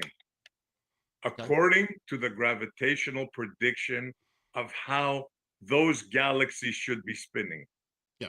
The person, whoever made that calculation, right? Yeah. Was it Rubin? I don't know who it was. Whoever that was, they said that that galaxy should turn at a certain speed. Yes? Correct. Then So- they observed. Then they observed those galaxies, that galaxy, right? And it wasn't turning at that speed. Correct, Professor? Correct. Then that means that that prediction was wrong. Period. End of story. Yes, Professor? Nope. Correct. So Correct. Thank you. Did everybody hear that in the chat, in the text, wherever I you would are? like to Did you expand hear on. what Professor Park said? I would like to No, expand it doesn't on mean that. that he was wrong. It I would doesn't mean like- Oh, that it he was doesn't wrong. mean that he was wrong. I It would He doesn't. like just said to. that they were wrong, but it doesn't mean that they were wrong. He just You spent said- half an hour Can I- explaining how one of the potential answers is Unfucking gravity. believable. We are not sure Unbelievable. about the formulas. And he also explained WIMPs and all kinds of other reasons. Where I don't where care were you what he at during that explained entire before. lecture? I'm very curious. So I don't care what he explained before, dude. Did you hear what he said now? Did you guys hear what Professor Park said? They were wrong. Did you guys hear that? SE, can I would like, if you're going to quote me, I would like to Yes, complete my quote. I would like to complete my quote. Yes, they made a certain prediction given our current understanding of gravity. That prediction does not match observations. You are now confronted with the first question you need to ask is our understanding of gravity correct? It's a binary question. Yes or no? Okay, bro. I think a better. No, I better want to finish this question. off. I want to finish this Relax, off. Siak. This is not your time to come in, Siak. I want to Hey, finish this let off. him So the first question is, let him get again, next. I'll let him be next, but I want to finish this off. The first question is our understanding of gravity correct? It's binary, yes or no. If it is yes, then you are left with the next question. If our understanding is correct, if those if the expectation is that those galaxies need to be moving at 1,000 kilometers per second, then there has to be something there that is producing a gravitational effect to accelerate it that cannot be explained or is not presently explained by the amount of visible mass present. So Yeah, but not gravity if is you were correct. wrong. Gravity is correct because we have already answered that question, yes, but we now need to understand what it is about matter that that we don't understand to make that observation, that prediction match observation. Oh, But so it's not your calculations that were wrong. It's the matter that was wrong. It's unbelievable. The Go. hubris. Let Siak go after. With all due respect, the hubris that you're presenting here, it's not your fault, Professor. You were taught this, but that's hubris right there. You know you're wrong, but your model will not admit you to say you're wrong. You got to say all this meta after. And I'm Any finished. comments on the science and Okay. not the person, please? Yeah, So- it's an ad so- hoc continuum. I Sorry, go don't ahead. honestly, No, guys, I didn't add on him. I said the science. Ad Did you hoc. guys not hear me? Ad hoc, honestly, brother. guys, I don't care about whether or not I get ad homed or not. But SE, what's very I wasn't vital. ad homing you, Professor. I know. Said ad hoc. What Oh, I'm- ad hoc. SE, Okay. SE, Continuum. You Ad unmute hoc Siak. continuum. SE can I'm sorry. I'm sorry. no SE can. So you were saying that I can't remember what you just said. You use a very specific word, hubris. How is it hubris to admit a possibility? Because I'm also admitting that our understanding of gravity is wrong. I am exploring, I am open to all possibilities. How is that prideful? No, I respect you the most of all these people here because you said they were wrong. I have no beef with you, Professor, at all. You said they were wrong. I said they We could be don't wrong. know if they were wrong. We don't know if they were wrong. That's You the see, answer. he can't. They have to come in. He can't. They can't I say said- you. Explain Hold on, everything. hold on, hold on, Everything hold on. I Siak see. was trying to get Yeah. in like 5 minutes ago and left lane. Okay. All right. Sorry. I was just saying I am, they could be wrong is what I am stating. It could be wrong now. Now you're changing it to it could be wrong. I don't believe I'm changing. No, that's what he said the whole It time. has to be wrong, Professor. It cannot it's either wrong or right, Professor. You know that. So When we you- He just when you explained read a very test- accurately how we don't know whether it's wrong or not. He explained all the answers, all the possibilities. Where were you during that entire lecture is my only question. I was here, I heard the wimps and the simps, and I was trying to keep quiet not to interrupt. It's all theoretical mumbo jumbo. So I heard it all.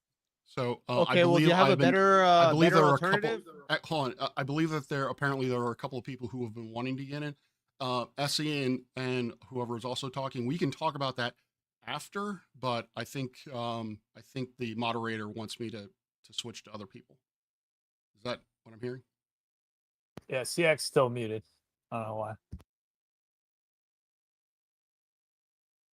I don't want to cut people. Yeah, I have off. a question. I have a question. Yeah.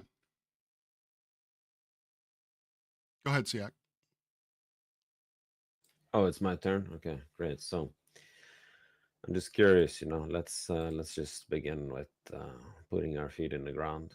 So I'm curious, and this is on behalf of the room, I think. Please don't take a half an hour, bro. Just say your thing, short and sweet. Obviously. So if gravity is strong enough to hold, what is it now, like trillions of tons of water to a spinning sphere, I'm curious, not only that, even like holding massive skyscrapers and moving to the surface and, other stuff. And why can a human effortlessly jump up even momentarily, defeating that same force? Does the human come down? Yes, because That wasn't the question. Actually, it's very relevant to the question. So let me back all the way up. So here we're talking about oceans being held to a spinning ball, a spinning ball. That's FE or FE 101. What you need to consider, and I Can Science That has a video on this, which is excellent, is you need to look at how much force is actually applied to that water to see where it's going to move. And the centripetal force that is applied to the water is so much less than gravity, then that water is just going to sit there. Now, if you were to, a fish or a whale were to push up on that water, it's going to cause that water to go higher because now the force on the water is larger than the force of gravity. But once that force is no longer applied, once the water leaves the whale, gravity is still there. And so gravity is going to pull that back down onto the earth. I think you might not have heard what I said. Maybe let me rephrase it. Okay, so I'm not attempting to create like a rhetorical quip here. It's just a request for coherent and measured explanation. So, because if the water at the equator is held down while the Earth spins at, what is it, like 1,600 kilometers an hour, or an atmosphere does not get flung off and buildings remain motionless, once and every yet the 24 child can, hours, yes. and yet the child can jump into the air against this opposed force, then what kind of force scales from restraining oceans to allowing humans to leap freely? Where is that observable, testable, and mechanical evidence for this gravitational behavior, not by a model and math, but by reality itself? All right. This may seem non sequitur, but I would like to go this direction. Do you believe that that two forces can act on a mass at the same time?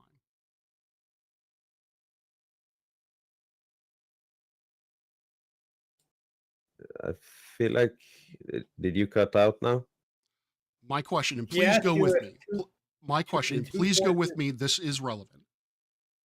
Sinak, can two forces act on the same mass at the same time?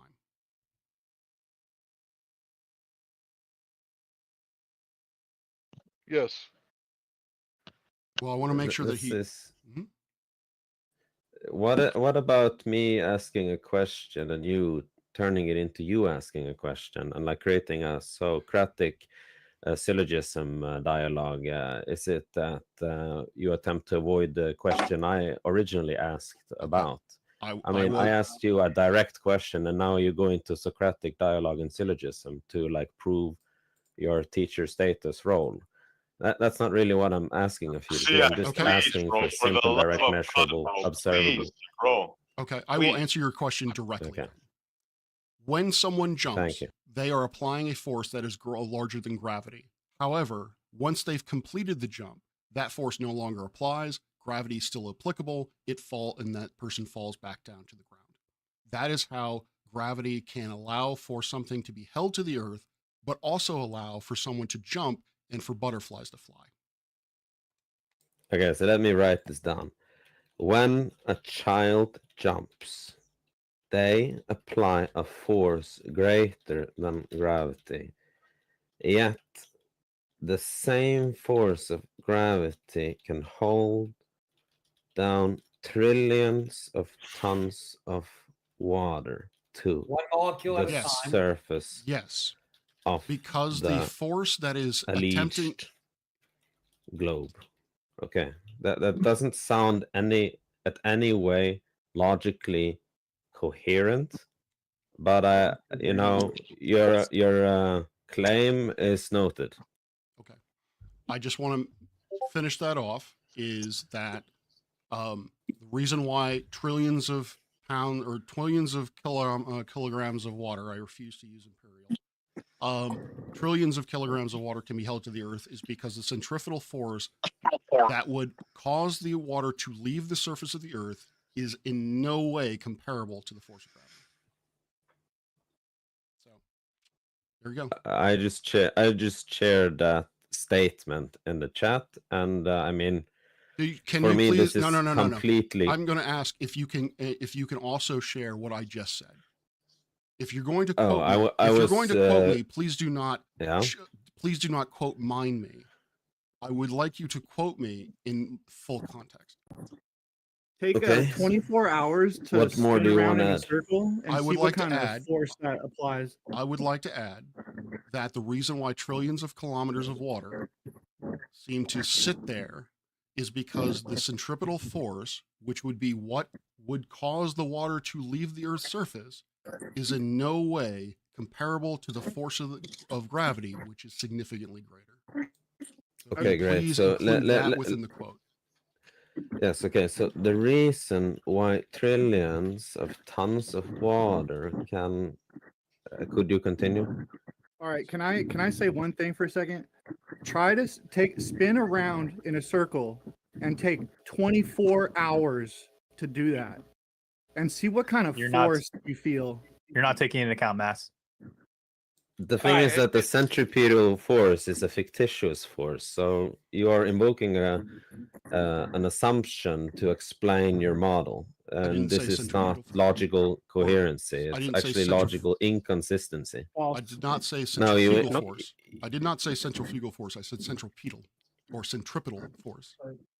Yeah, centripetal force. So simply, you're invoking another. What I hear is that you're invoking a novel theory that attempts to describe some kind of felt sensation of a force that's fictitious but seemingly apparent, to yet again build upon a prior hypothesis of movement, when in fact the self-evident reality that everyone publicly can test and experience and observe is an unmoving ground, unless there's like an earthquake. I don't know why it's so confusing. It's just a matter of Oh, mass. it's not confusing. I mean, the force is proportional to mass. If the child was really freaking heavy, couldn't jump, could he? So How could jump if by being freaking heavy? All right, I one wanna- at a I wanna- time, one at a hold on. time, and edit. Hold on, Yeah, I want go to say ahead. I want to respond to Sinek, because I think this is just end the conversation. Is if you will not accept that physics as it is prescribed is correct, then I don't know where we can go with this conversation. If you are denying the existence of centripetal force and centrifugal force, then I don't know where we can go with this conversation. Oh man, No, it's not. He didn't do that. He knows that if you have a water ball or like a tennis ball that you dip in water, he knows if you spin it in a circle, then obviously the water flings out around. He knows It's not that I deny their existence, because fantasies also exist because you fantasize. But the thing is that I categorize them properly as being theories, and so you conflating or like projecting a theory as supposed antecedent to reality and descriptive thereof is you actually making a conflation of what you imagine is the causation and the ends of an action to what you observe. You're making a category error. So I excuse me, Tony. So I again, this conversation really can't go anywhere because I'm going to fundamentally disagree that the notion that centripetal and centrifugal forces are simply theories is just simply not accurate. Okay, so Hey, Tony, mute your fucking mic, Tony. We don't need to hear you coughing. Goddamn. Yeah, so what this really Coughing, mate. so what this really sounds like No, I'm going to respond to that. Somebody else was coughing. That wasn't fucking me. okay, duly noted, and apologies from the room, I guess. But anyway, what this just sounds like to me is that when you're presented with the descriptive behavior to the actions that you do, you just refuse to take accountability for what you indeed are doing by just going into a total denial of your actions and saying, "Nah," and this is not what I'm doing, and just being intellectually dishonest about any attempt of actually communicating that you are in fact just creating an assumption and building upon it. Okay, so he's trying desperately to educate you, Siak, and you're resisting all attempts to. So Siak, I have Oh, my there's own no resistance. Siak, I have my own opinions on how you are behaving. I'm not going to air them, but we have two fundamentally we are coming from two positions that cannot be reconciled, or at least cannot be reconciled within this forum at this time. And I honestly do not want to take up anyone else's time by continuing that conversation. If you want to say that I'm running away from you, go nuts with those comments. No, I don't think you're running away. I think you had enough time. Siak, you had enough time, right?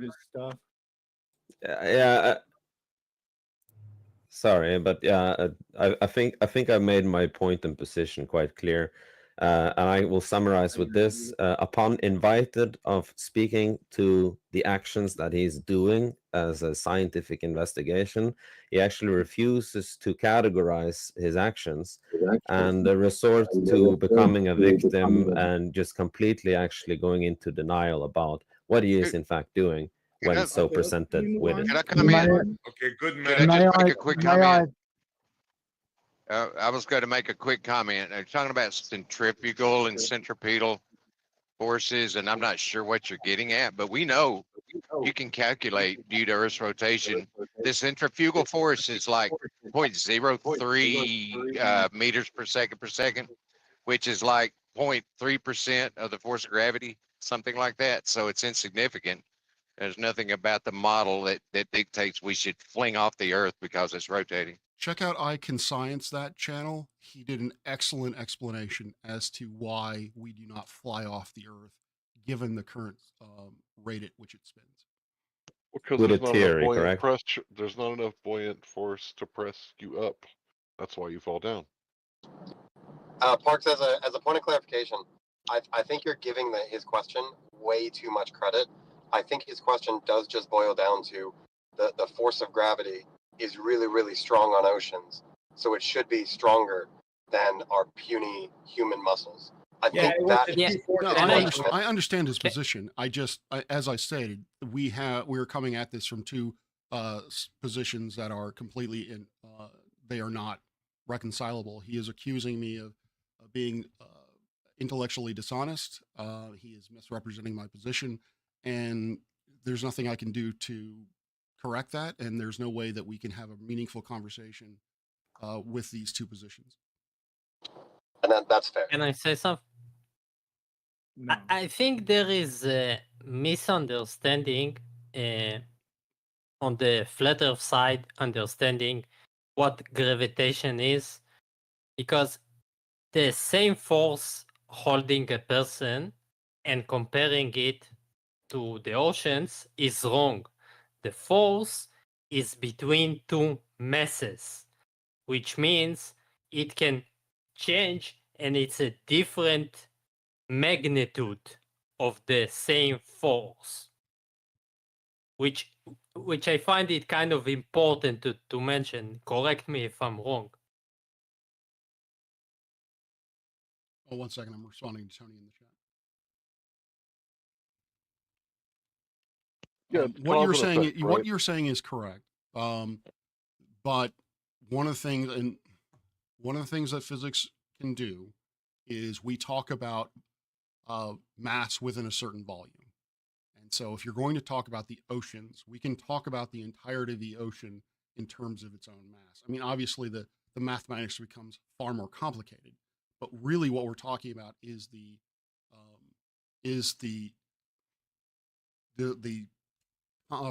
opposing two forces, centripetal or centrifugal and in gravity. Both of them have a mass dependence, and so I believe they cancel out. But again, I can science that. Check out his channel. Yeah. So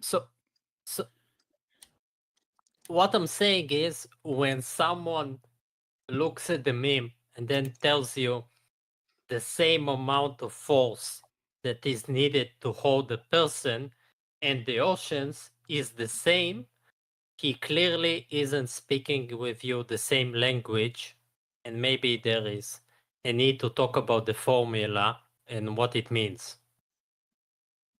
I think I have a So good understanding. can I just make a point that in fact, so we can measure Earth's rotation, right? Using multiple instruments. We can measure the rate of rotation of Earth. So, and this philosophical discussion about centrifugal force, centripetal force, or whatever, we have multiple instruments with multiple physical mechanisms that we can use to quantify the rate of rotation of Earth. So, why are we discussing philosophy? When we have observational data about the rotation of Earth. So you're talking about a model. I don't care about the models. What I care about is the observational data. We have observational data of Earth rotating. What about that is objectionable to you? So we're on Great question. So let's discern that, because All motion's relative according to Einstein. So you don't. I think that was related to me, I guess. Was it not? No, that last statement I think was related to Tony. Yeah, it was super concise though. See how quick it was? Oh, I felt I was critiquing you, and that sounded to me. But I want to answer it too, if I could, after you, because I think it's essential to what I critiqued earlier. But you go ahead first. No, I'm done. That's it. That's all I had to say. Okay, so but you're demonstrably wrong. So allow me to respond to what he said. You're demonstrably wrong, Larry. What Einstein said was that velocity is undetectable, but he didn't say that acceleration is undetectable. And circular motion, rotation, involves an acceleration.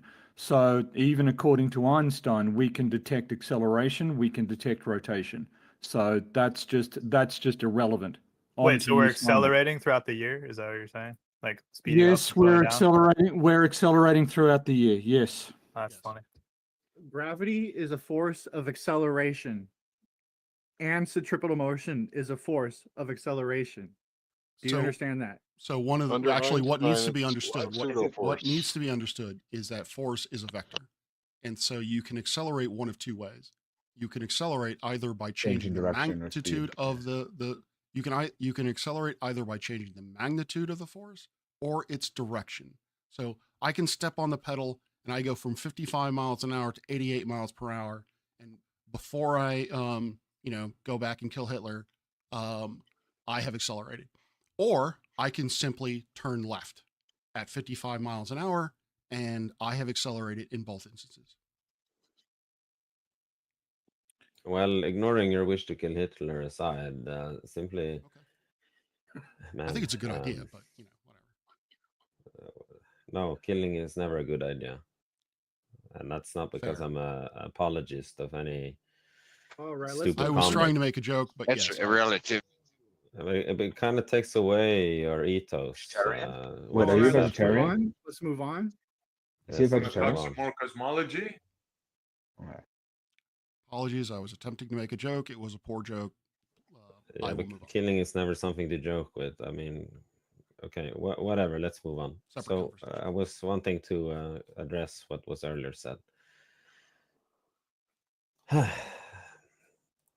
Okay, so just to be poignant, the centripetal and centrifugal forces are not fictitious in terms of mathematical consistency, because it can be calculated. But they're not real in terms of direct observable presences. They are simply just explanatory mechanisms and not causes of reality. How do you Wait, think? what do you what? So again, we seem to have skipped the bit where we have observational evidence of Earth's rotation, right?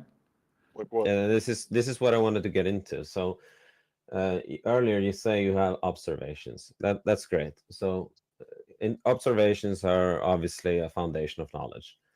So if I, for example, to just point that out with a brief example, if I place my hand on the tree, it's self-evident even in the language uttered of the naming of actions to the means of the ends of what I do, etc., and to the objects that is named.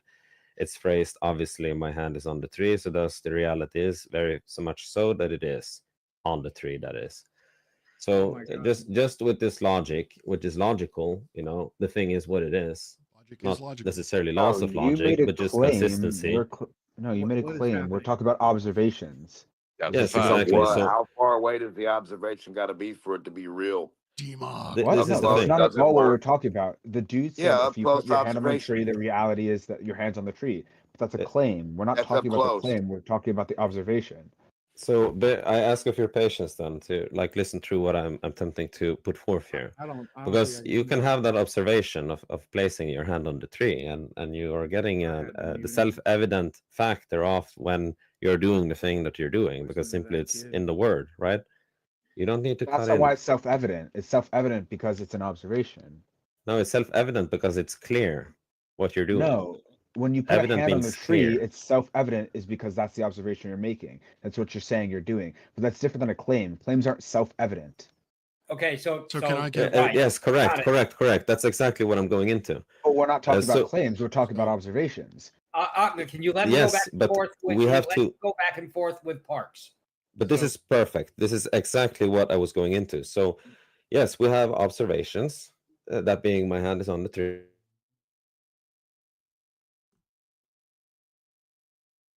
Oh, did you go away?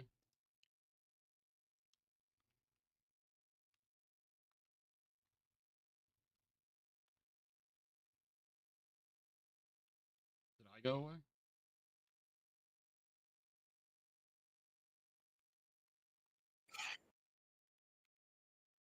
I think I went away. This Can is anyone hear me? nothing. What?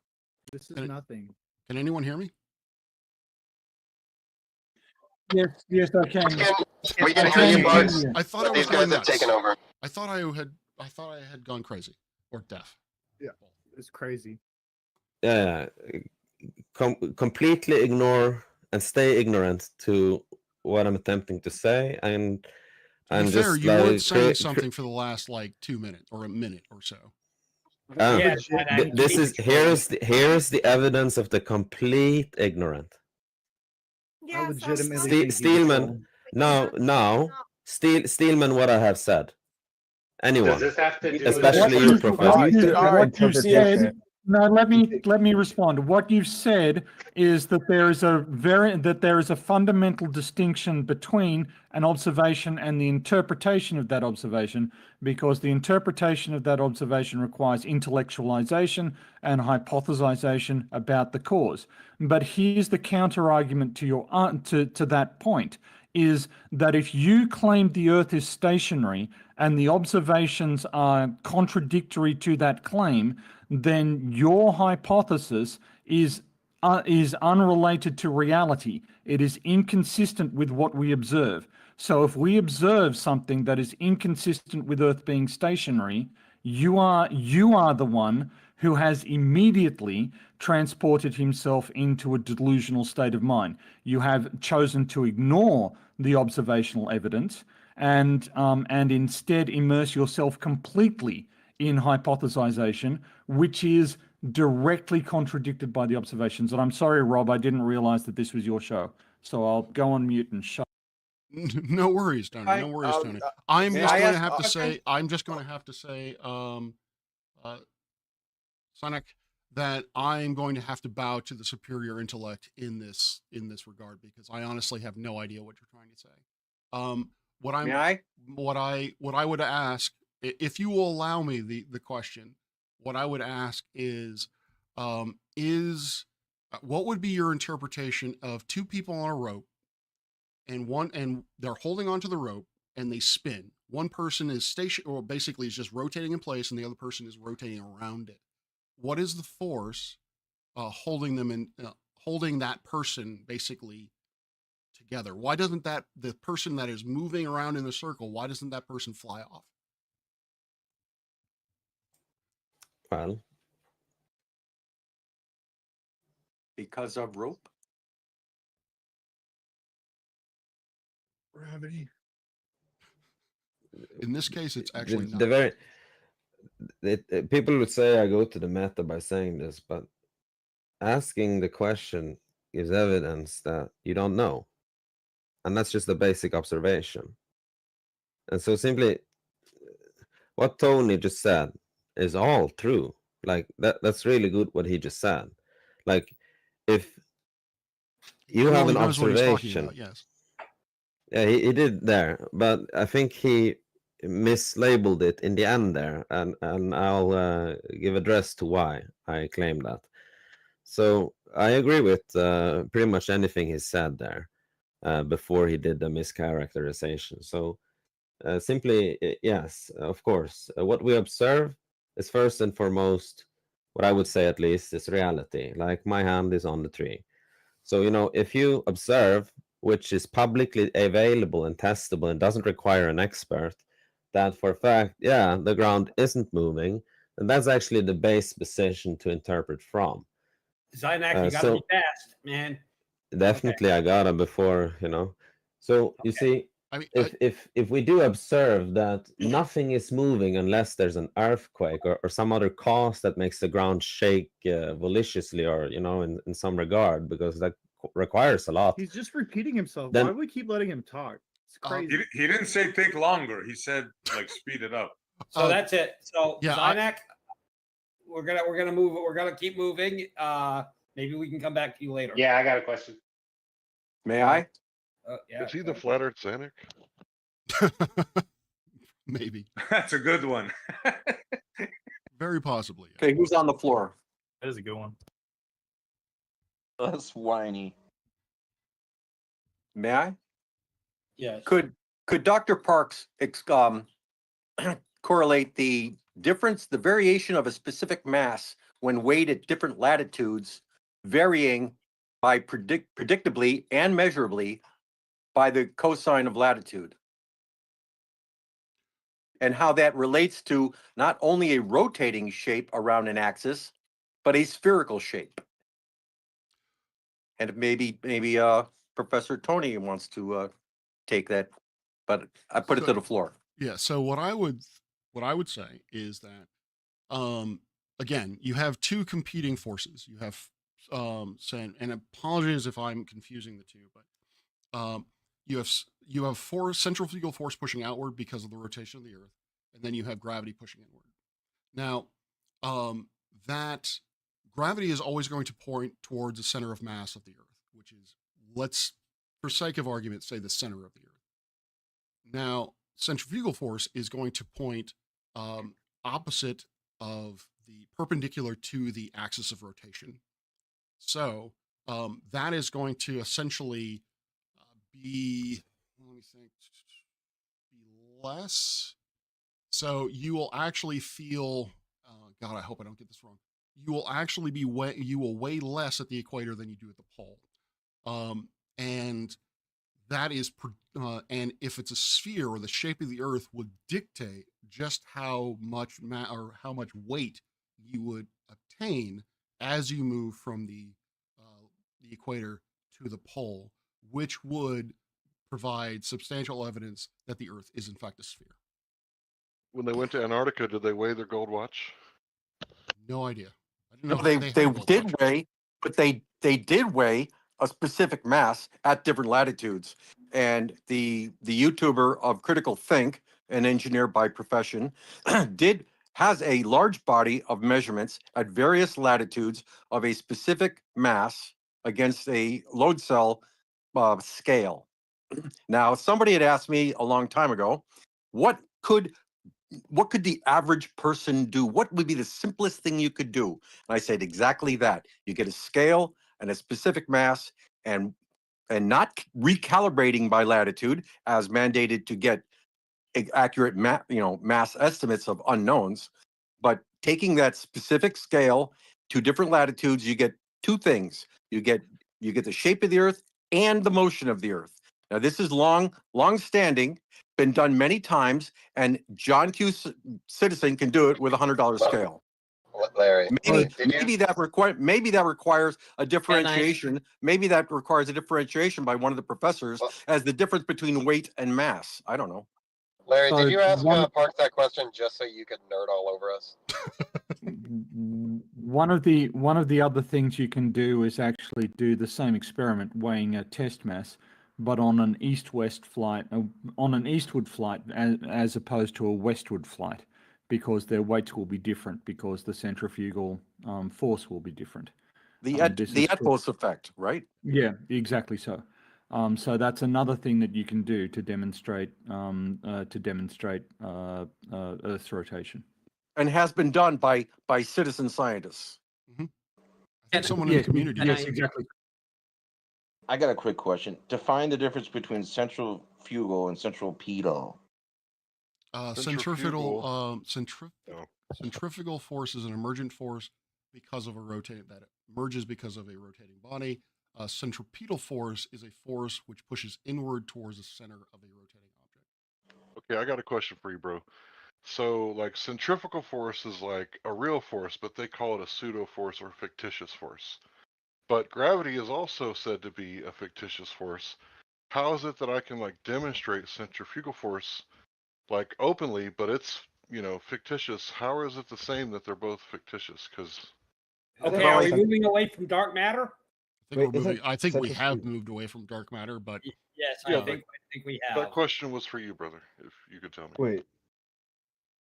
I can answer that question, but if we want to go back, I kind of would like to talk about dark matter. But the reason I'd like to hear for it. My question is about dark matter.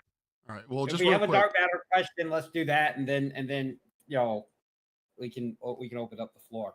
Okay. Sorry, Larry, I remember that question, and later tonight or what have you, when I see you next, I'll bring it up and we can talk about it. Yeah, no, I don't have a problem with the question. I just want to make sure we have an event before I stop the event. I just want to make sure if we've got dark matter questions, we get. So, Did somebody have a dark matter question? I have a dark matter statement. Yeah, have you heard of this KB super void thing? What do they call this? Ooh, I like that. I've heard of the super voids. So have I. So the booties. Are you? The boots. Are you talking about? So there are a couple things that I think you may be talking about. Are you talking about a spatial void, as in the large scale structure of the universe, or are you talking about the cold spot on the CMP?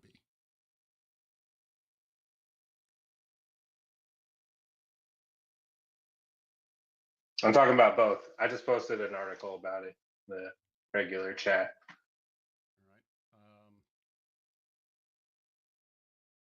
Possible that I don't. That because of their absence of matter, they're saying that this is what's causing mass, or what do they say? So we consider the aspects. We consider the prospects of detecting weak gravitational lensing by underdensities voids in the large-scale matter distribution. We derive the basic expressions for magnification and distortion by spherical voids. Clustering of the background sources and cosmic variance are the main factors that limit, in principle, the detection of lensing by voids. We conclude that only voids with radii larger than 100 megaparsecs per h have lensing signal noise larger than unity. This is simply talking about a methodology to measure gravitational mass using voids. So I don't know what this is relevant to. I have not heard of this actually, which is. Are we using optics? We all when we're talking about what I got from it. what you got from it. What I got from it is it's saying that an underdensity, which is basically like there's so much absence of matter that this is causing weak gravitational lensing. That when they look at something and they say it's moving at a certain speed, it's really not. It's the underdensity causing it to appear that way or something. No, that is not what I'm getting from the abstract. And are you fucking kidding me? We no longer have access to the monthly review. You mother. Okay. Well. Yeah. So No, gravitational it says it lens. right here. Hold on, I got another article. So just to clarify, gravitational lensing has nothing to do with the observed motion of something. So if we talk, I apologize. I tried to get the article, but apparently my university sucks, and we no longer have access to the monthly notices of the Royal Society, Astronomical Society. What this abstract is telling me is that they are proposing a methodology using a void in space that would produce a weak gravitational lens. This is simply another methodology that can be used to determine, I guess, the mass or their lack thereof using gravitational lensing. But they're stating that you would need extremely large voids in order for the lensing signal to be detectable. That is what I'm getting from the abstract. Right, extremely large void. Yeah, so this is talking about a methodology. This is not talking about what's actually happening in real life. They're talking about how this methodology could be used in the field. If you're talking about the voids, those are actual voids. I posted a picture. 4 past the hour. That Actual voids. picture is a misrepresentation of our cosmology. It's called time. No, it's not. It's called timescape theory. Have a look at it if you guys are not familiar with it. Astronomers confirm the existence of a cosmic supervoid that challenges our understanding of dark energy. It's a popular science. This is also from MNRAS, the monthly notices. So I probably will not be able to open that. But what does it have to say? Research at the Dark Energy Survey collaboration, in which blah blah blah has confirmed the presence of a supervoid, an extremely large region with a lower than average density of matter in the constellation of Eridanus. Its study could provide new clues to the understanding of the nature of dark energy. This result is published today in the monthly notices. So I have kind of heard this, and yes, this is, I believe, related to the large cold spot that is located in the Planck map. To be honest with you, I don't know too much about this, but effectively, what the impression the impression I get is that this is an open question. But there again, open really, questions do not negate. negate. To know, like, what you knew about it. Not much. Open questions do not negate the practicality of an existing thing. Okay, M Agent has a question he wanted to ask. Yeah, I want to ask about the rotation of the Earth. Tony said before we can observe it with different devices and measure it.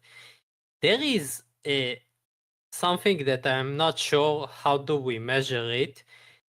In China, there is a dam called the Three Gorges Dam that NASA posted can be slowing down Earth's rotation by 0.03 microseconds, something like that. And I want to understand how do they measure it and what is going on? You know about it? So I'll leap on this because it's closer to my discipline than it is to Rob's. But yes, there are studies of Earth's length of day, which is the time that it takes to complete a full rotation relative to distant celestial objects. This is complicated by the fact that Earth's pole of rotation is changing. So a certain star may take, a certain time to get over, well, a certain quasar may take a certain amount of time to get overhead at one location, but that doesn't mean it's returned to overhead at the other location. So that actually involves a lot of calculation, analysis of the observations to work out what's going on with both change of axis and length of day. But this is done by measuring Earth's rotation relative to distant celestial objects and with respect to satellite constellations. And you can measure it. You can make measurements of the length of day using particularly sensitive gyroscopic instruments on Earth. So there are laser gyroscopes in in Germany, that are capable of measuring changes in length of day. But a single gyroscope in and of itself is not capable of working out change of pole axis and change of rotational axis. And what you just described, which is to say, anthropogenic water usage, has actually resulted in a significant change in true polar wander since about 2000. Yeah, I can link multiple papers discussing this if you want. Yeah, I'm trying to understand the. Oh, apologies, Roshi. I didn't actually look at the look at what I just showed everybody. So hopefully that wasn't inappropriate. The classical example is a figure skater who goes into a spin and then pulls their arms in and they rotate faster. So if mass is moved away from the equator, Earth's rotation will speed up. If it is moved more towards the equator, it will slow down. So so redistribution of mass between equatorial and polar regions has an effect on rate of rotation. This is just conservation of angular momentum. Yeah, I understand that. I don't understand how they measure it in this micro scale, and Okay, I so would there be are- happy to see some articles. Radio telescopes to distant stars, distant pulsars and quasars. Like the farthest objects in the universe, they can measure the angle, their angular position very, very accurately, and they compare those observations with atomic clocks on Earth, which can track time very, very accurately. So we can measure the Earth, the rotation of the Earth. It's one of the most accurate measurements that humans can make, actually. Except for in your model, the clocks are moving, so I don't know how that makes sense. Yeah, they account for that. Everything The moving, clock- so what's the issue there? So let me answer that more specifically. A lot of the motion that the clocks experience, they can't detect, right? It is not possible to look at a clock and detect your velocity, right? Because that would break one of the principles of relativity. So our velocity through the universe, our galaxy's velocity through the universe is largely negligible. Entirely negligible unless we're accelerating. Our velocity through the galaxy is negligible because except for the acceleration component, which is tiny, which is minuscule, etc., etc. So our clocks are not sensitive to that because nothing is sensitive to that. Our physical system behaves independently of our velocity. Yeah, good job to whoever it was that completely derailed that answer. So Yes. so I just want to say that I don't want to. I want to go soon. So well, at least end my stream soon.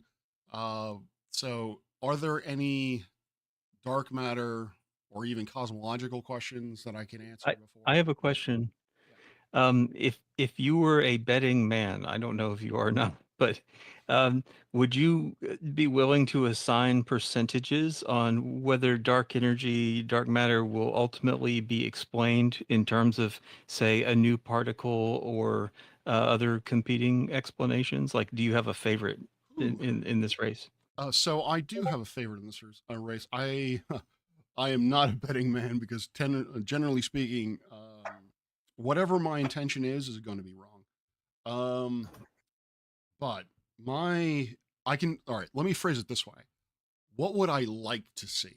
What I would like to see is that we find that general relativity and quantum mechanics are both incomplete, and we find something that is entirely new, that replaces both, that can be a more comprehensive description of the universe. I think that would be far more exciting than finding an exotic particle or figuring out Mond as a thing. Wow. Okay. Sorry, I just saw what's in this chat. I have a question. Oh, hold on one second. I actually put a paper that I recently found on my Discord. I pinged Clive with it, but it was far more advanced than I could really make too much out of. But it seemed to indicate that there's a theory out there, an idea out there, that electromagnetism is actually a geometric effect. That electromagnetism is in fact not a force, but a effect of curvature. I don't know if it's space-time curvature, but of curvature. Dun, dun, dun. And so they would, and if that's the case, it would actually, if that bears out, then basically what that would mean is that this idea of fundamental forces may in fact be simply geometric effects, like gravity is, which I think is really, really cool. So in answer to your question, what I would love to see is something completely new. And I think that'll happen. I hope that'll happen within my lifetime. I would put down real money. It'll happen within the next generation. Thanks. I have one last question, Professor, if you don't mind. Sure. Sorry, I'm looking at. Well, Xanax. actually, I'm glad that we turned on timescape theory and voids. I'm glad we turned that on for you. I'm wondering now if, of course, you know Penrose, right? I mean, I actually got to hear him Poobah, speak. right? I got to hear him speak. It was one of the highlights of my scientific career. Yeah. I'm sure it was, because he's like the grandfather, the grand Poobah of science. All He well was respected. Yeah, he was academic partner, close colleague with Stephen Hawking until apparently Stephen Hawking went crazy in Penrose's estimation. Anyways, I was wondering if you know his latest statements. He's claiming now, obviously, you know about his rebanging new theory, right? About a year old. Yeah, You're aware of that? I'm aware of that. That was actually what he was talking about in the talk that I was. Oh, nice. You got to hear that. Okay. Yeah. But now he's saying there's no dark matter. I knew he was saying something that was getting a lot of attention, but I haven't had the time to look into it yet. So he is. I posted it for you if you want to have a look, just later on, whatever. Ah, there we go. But I'm sure you want to go and look at the paper, but this will get you started. Okay. Yeah, I just having listened to the man speak, and well, just having listened to that man speak, I like him. His ideas are definitely compelling. And so if he says that there is no need for dark matter, I'm definitely gonna hear him out. I'm not gonna say that I agree with it, but I'm definitely gonna hear him out because he's no slouch. Yeah, good stuff. I was surprised too when I heard him, somebody of his caliber, say it. I mean, people have to listen now, exactly like what you just said. So I just thought I'd bring that to everybody's attention. I need to push back slightly, SE. At no point in science does anybody need to listen to what one man says. In science we always follow the observational data. Penrose can say what he likes, and what I hear in Rob's response is, let's see where the observational data leads us. And it's exactly fair to point out that scientists have opinions, but until those opinions have been substantiated by observational data, they remain opinions. However well informed, however esteemed the person who holds them is, they are just opinions until the observational data arrives. Is that Unless fair? it's Yeah, you, I would. Carson. So I would.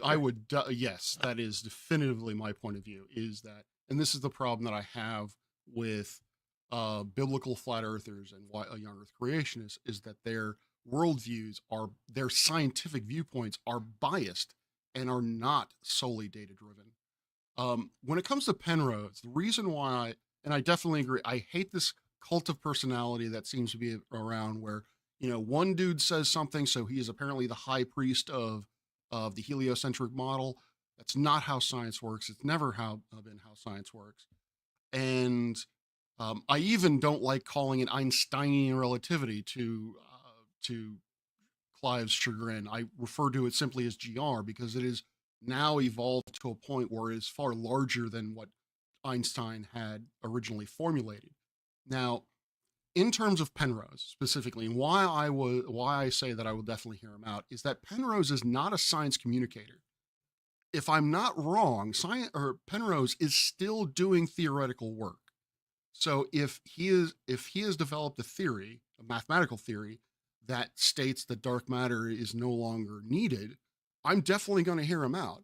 But if Machu Picchu or whatever the fuck that guy's name is tells me that cosmology is wrong because of some inadequate or some disagreement to 10 to the 432nd power, he can go fuck off because, well, one, I don't like that dude.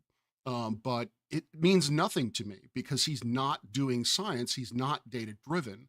Neil deGrasse Tyson, I also don't give a shit what he has to say. When he says that we can't see the curvature of the Earth because it's too big, fuck that guy. Yes, we can see the curvature of the Earth.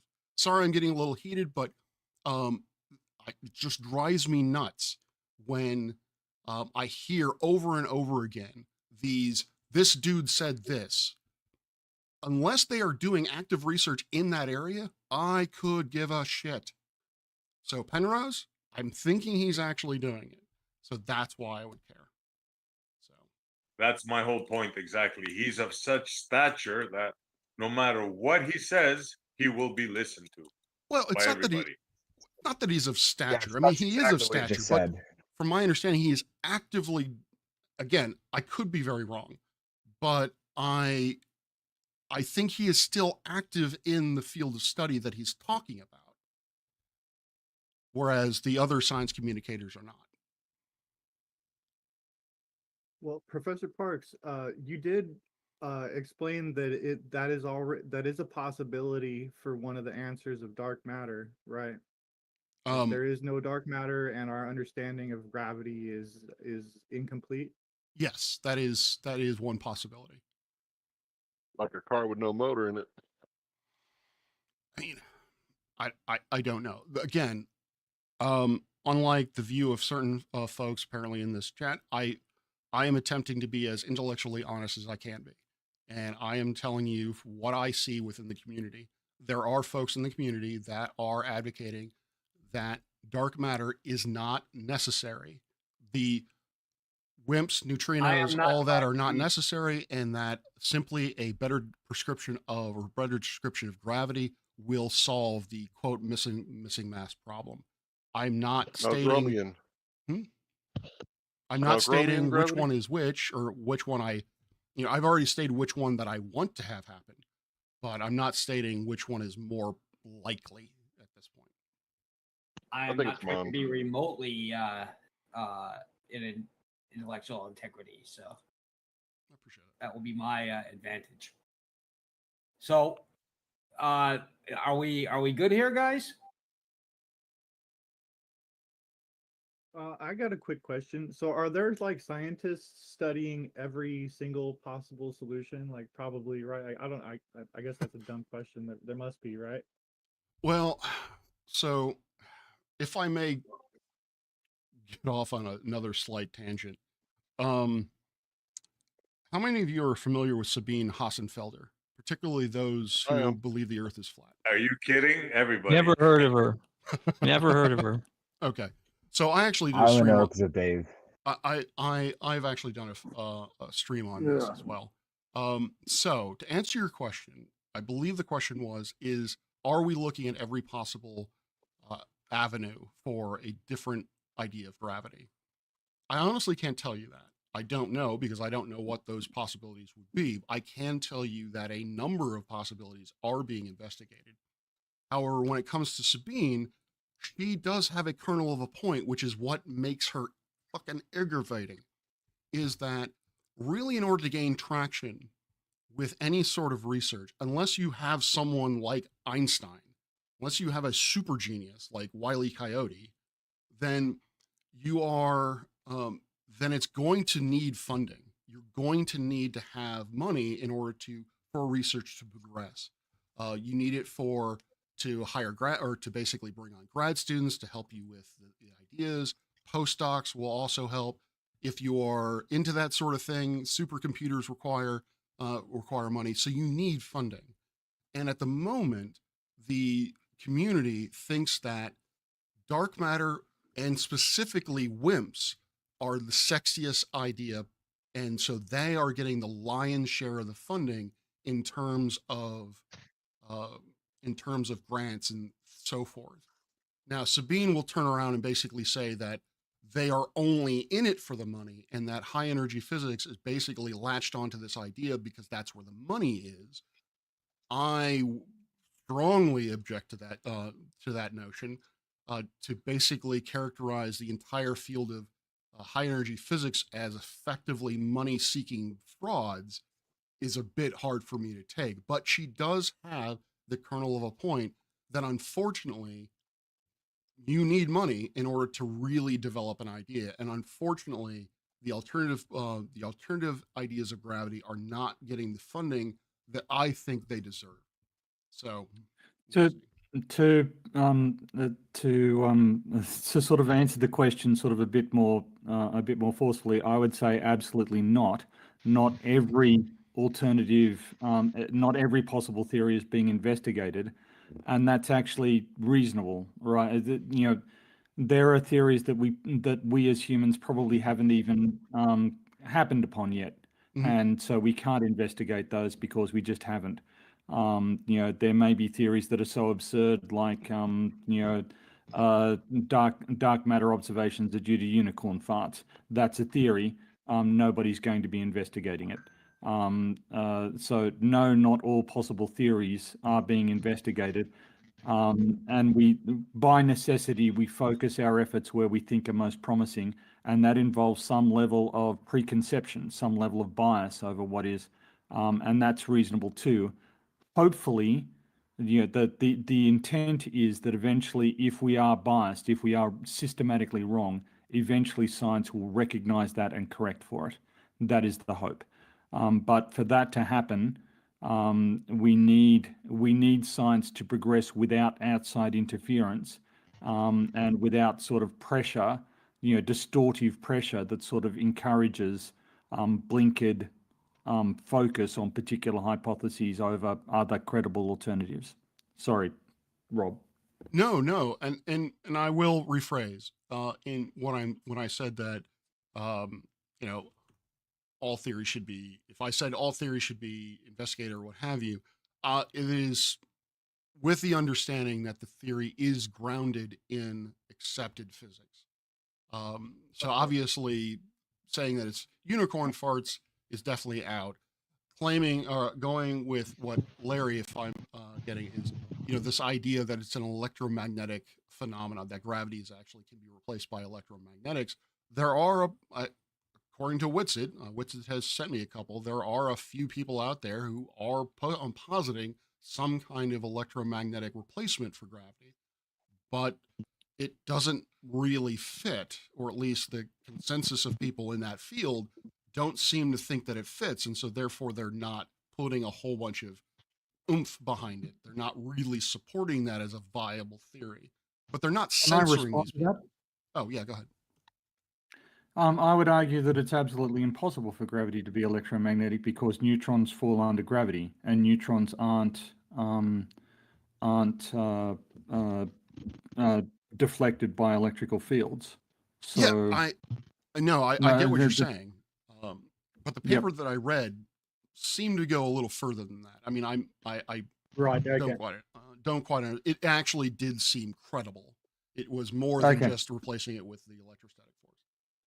Okay, all right, fair enough. But that's how Witsit normally presents it. Is there's an electrical field that causes downward motion, and that is a hypothesis that we can reject outright because there are observations that contradict it. If that were the case, neutrons would not fall under gravity as far as we can tell because we've never been able to deflect neutrons with an electrical field. But yeah. There are a lot of theories out there, and this is something that I've said earlier. This is something that a sort of a point that I like to make is that just because something is published in a paper doesn't mean it's right. A lot of papers are, hypotheses that people say, hey, maybe we should check this, and then people go and check it, and they say, no, that isn't right. That doesn't make the original paper worthless because it's advancing our knowledge, right? So, just because something appears in a paper once doesn't mean that we have to accept it as settled science. Just because one person says something once doesn't mean we have to accept it as settled science. It's when the weight of observation stacks up behind that paper, then we start having to accept it. Fully agree with that sentence. Or that sentiment. I mean, Big Bang was not. It took a while for Big Bang to come into. But anyway, go ahead.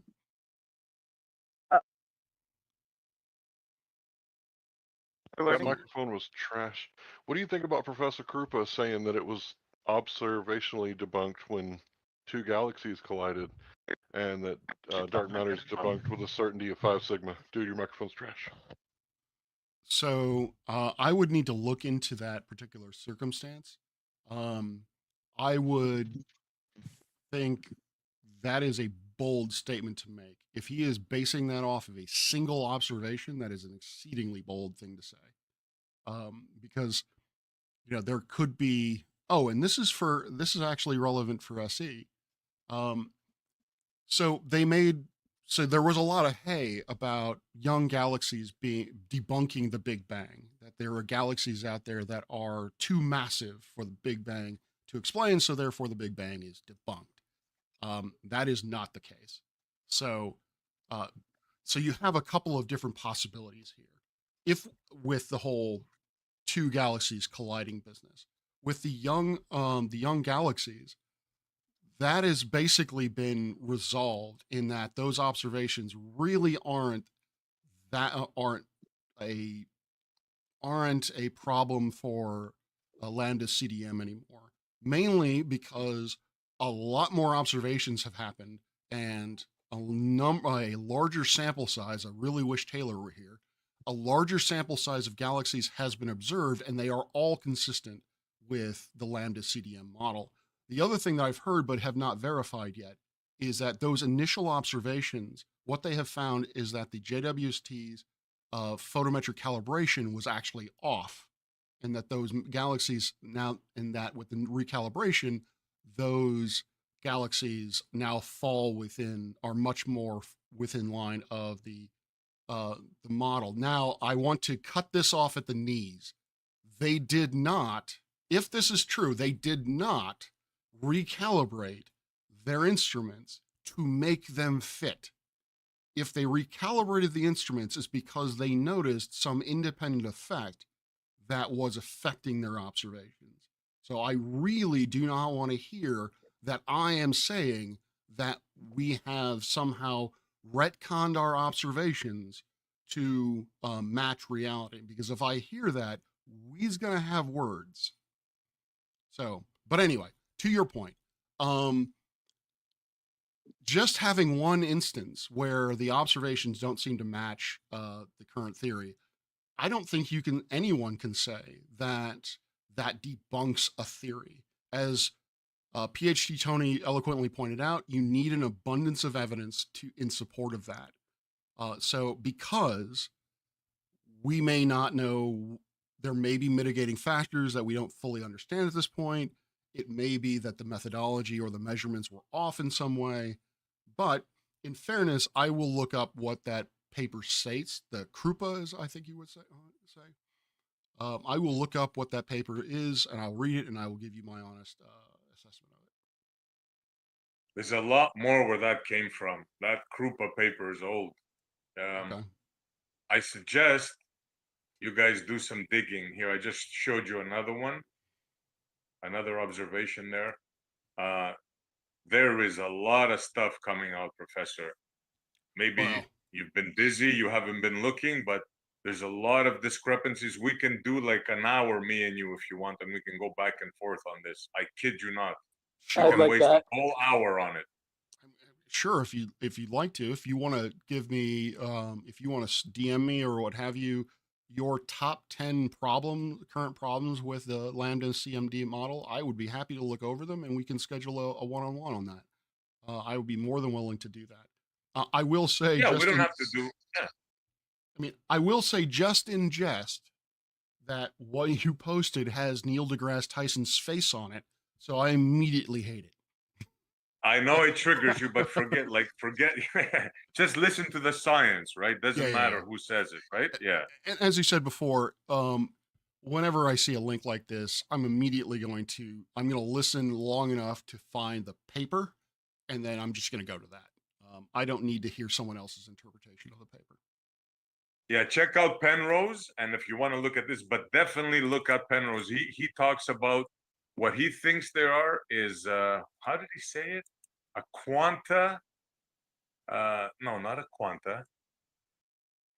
I forget now. It's late. When it comes to me, I'll tell you. Okay. One, Whitsett's profile picture looks like Timo Whitsett, by the way. And two, to answer a question in my stream. Oh wait, I remembered. Sorry, Professor.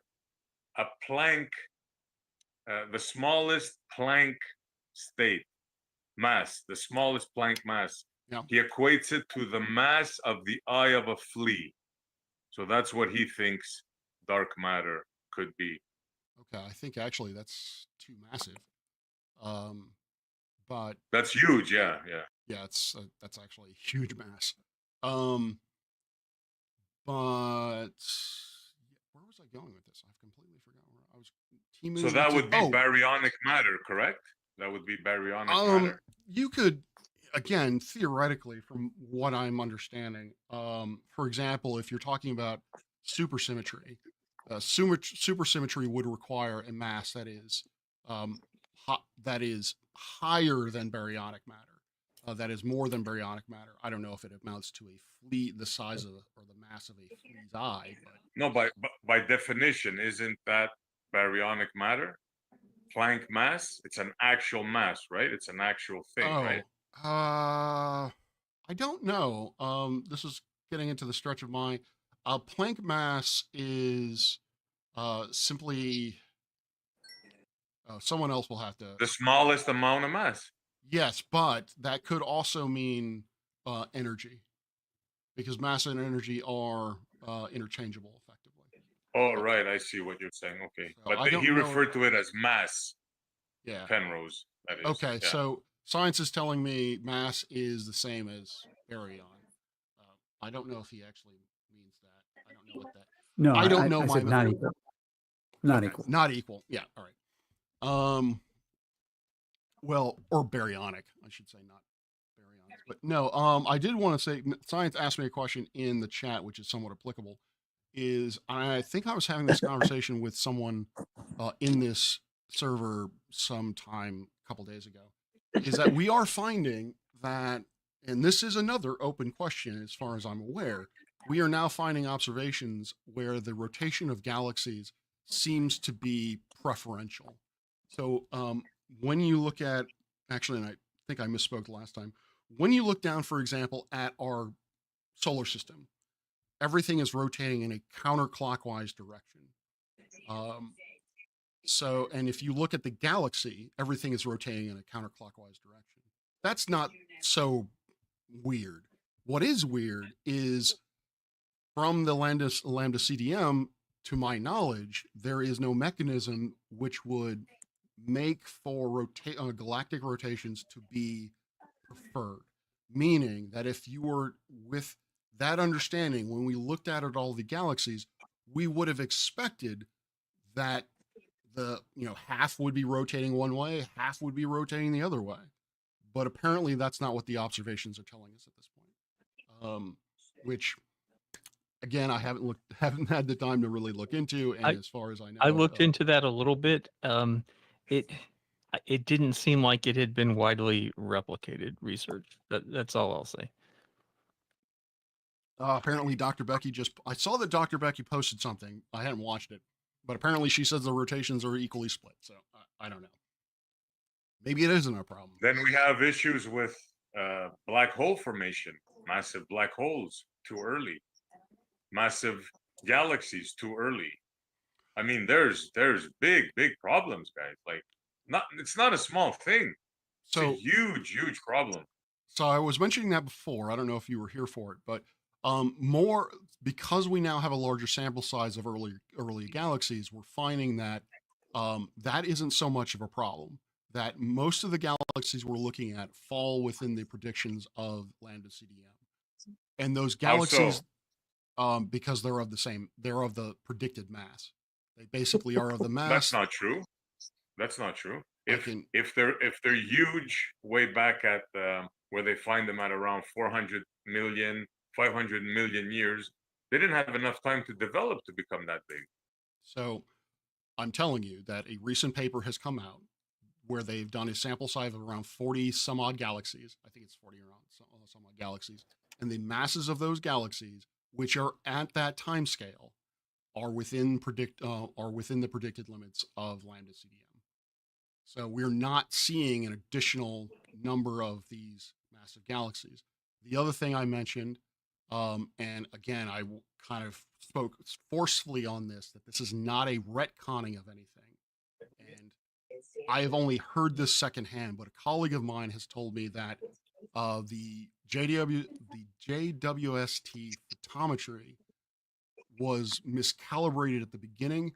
They have fixed that problem, and the galaxy masses are now lower than they were previously. Yes, but after they fixed that problem, they did spectroscopy, and they confirmed the readings that indeed those, well, as far as I know, I mean, maybe you know something different. And I follow this almost every day. Like I get feeds all the time, and I always find something new. Like they found, for example, have you heard of a dark photon, Professor? Vaguely. I know that such a thing has been postulated. They should have called it a Darkon. They really missed that. Okay. So, Essie, I want to kind of go back to the first slide of my presentation, which was a disclaimer. I ain't a cosmologist, and this is not my field of expertise. So, you very well may be more up to date on the cosmological papers than I am. I am mostly concentrating on teaching, and so most of my research at this point, or most of the things that I look into, are far more general than these types of things. When I look into specifics, when I look into the papers that I do read, those are concerned with exoplanets and young stellar objects. So I want to speak up on this. So I'm talking to a cosmologist, science communicator, Dr. Paul Mutter, I think his name is. Okay. And I can't say for sure. Oh, Paul M. Sutter, if you know the name. I don't know. I was looking for a cosmologist we could possibly get in here, and so he's interested in doing a event with us. So anyway, we might get a for real cosmologist in here, which that would be fantastic. They would certainly. Oh yeah, that would be great. Say more than I would. Feel kind of left out. And by the way, I have nothing but respect for Professor Parks. I'm not trying to challenge or anything. I'm just putting this out there, you know. So Essie, I pinged you on the or I tagged you. This is the paper that I was reading. Sorry, in total, there is 46 galaxies that they looked at. 18 with MIRI, 28 with NearSpec. Nice, nice. But they keep finding. They found hundreds and hundreds of them. Yeah, well, yeah. Let's keep up with this, like research on this, because this is like, for me, this is very interesting, and this is really what it's all about. Like where we came from, where we go. For me, anyways. I mean, this is for me. It's intriguing and fascinating. Sounds like a song. So I got a question. What's with white dwarfs? Are they still calling them dwarfs? Sadly, yes. I don't like that. I don't like that at all. Peter Dinklage wants a word. Yeah. Okay, so let's see here. The new fields, phi and a sub mu, are new degrees of freedom. When quantized, will introduce new particles into the standard model. I'm getting this actually has a point, so forgive me. The coupling of phi and a sub mu, sorry, to ordinary matter via the gravitational tensor. It is thus very weak to compare to the other forces.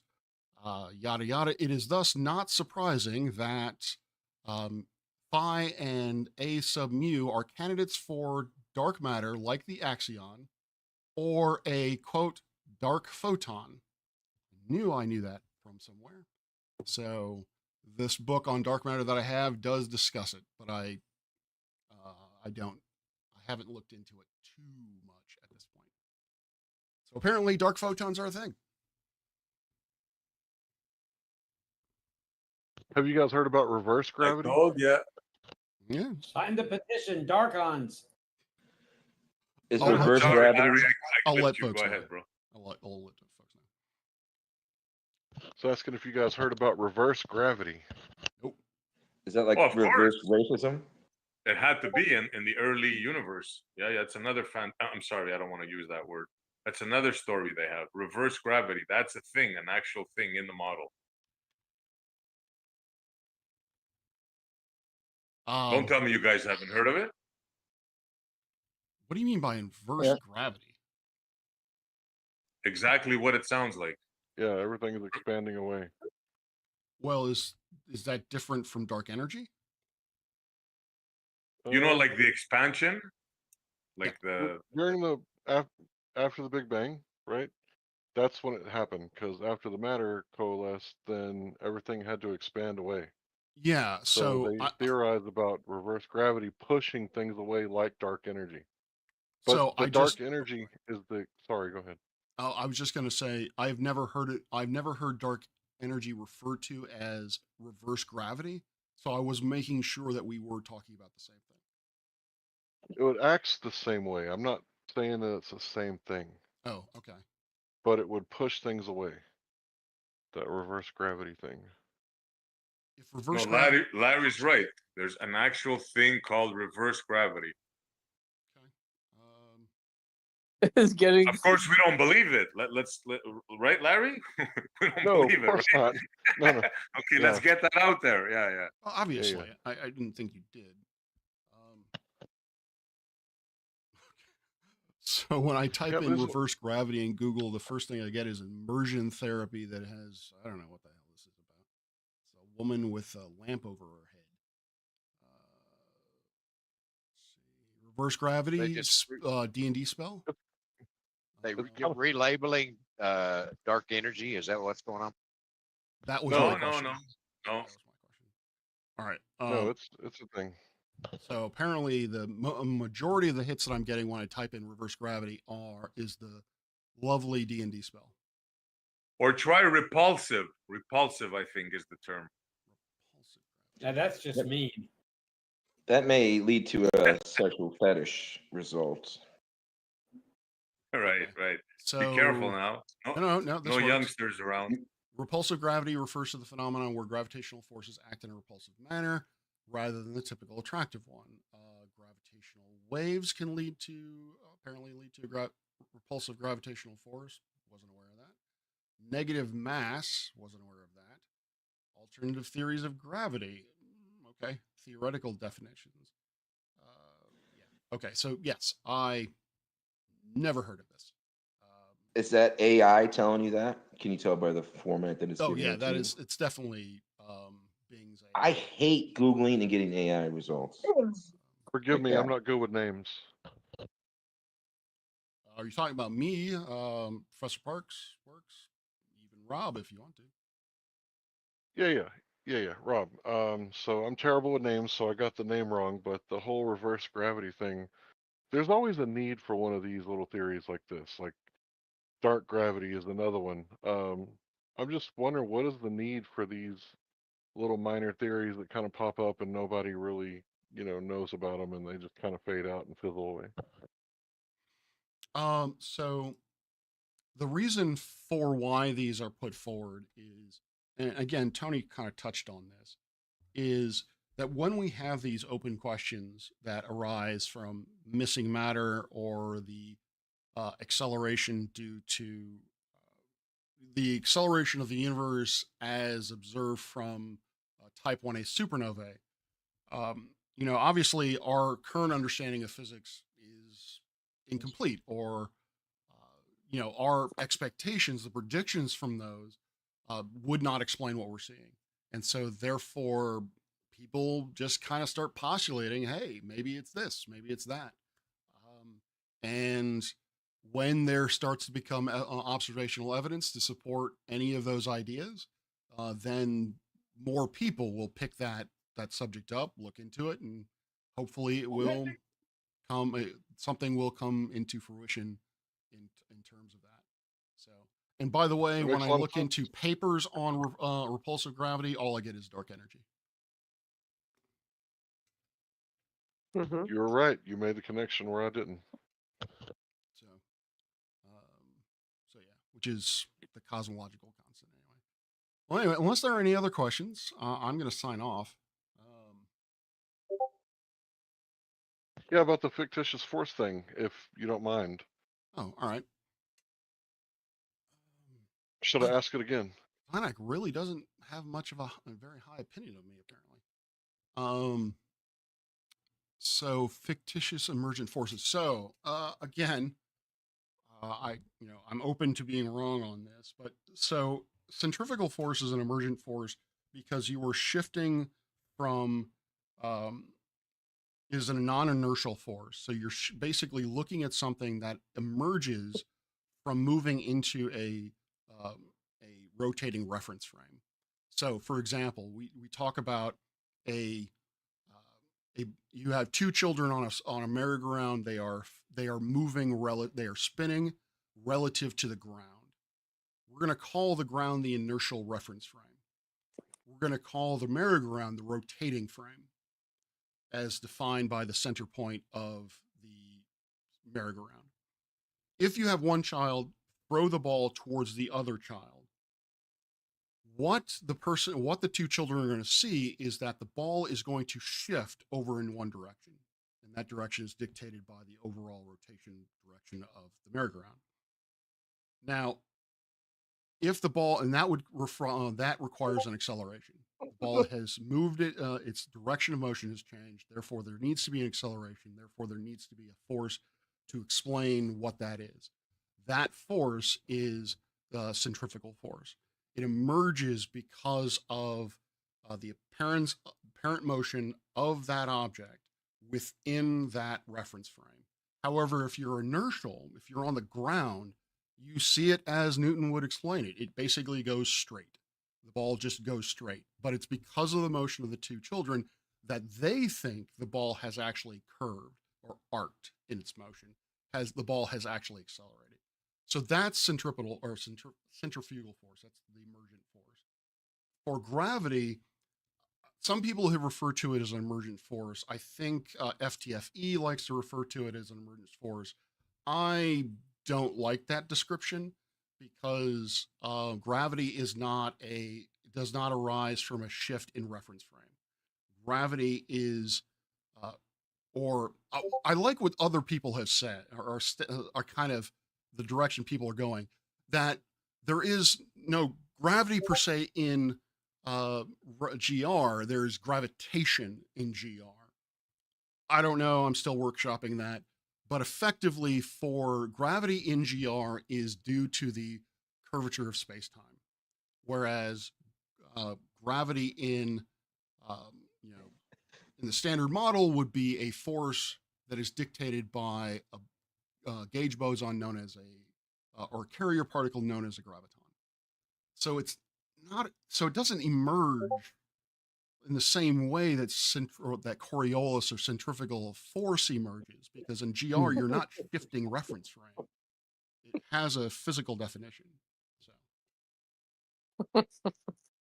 Is everything curved? Can we get anything flat in the known bounds of the ever expanding universe?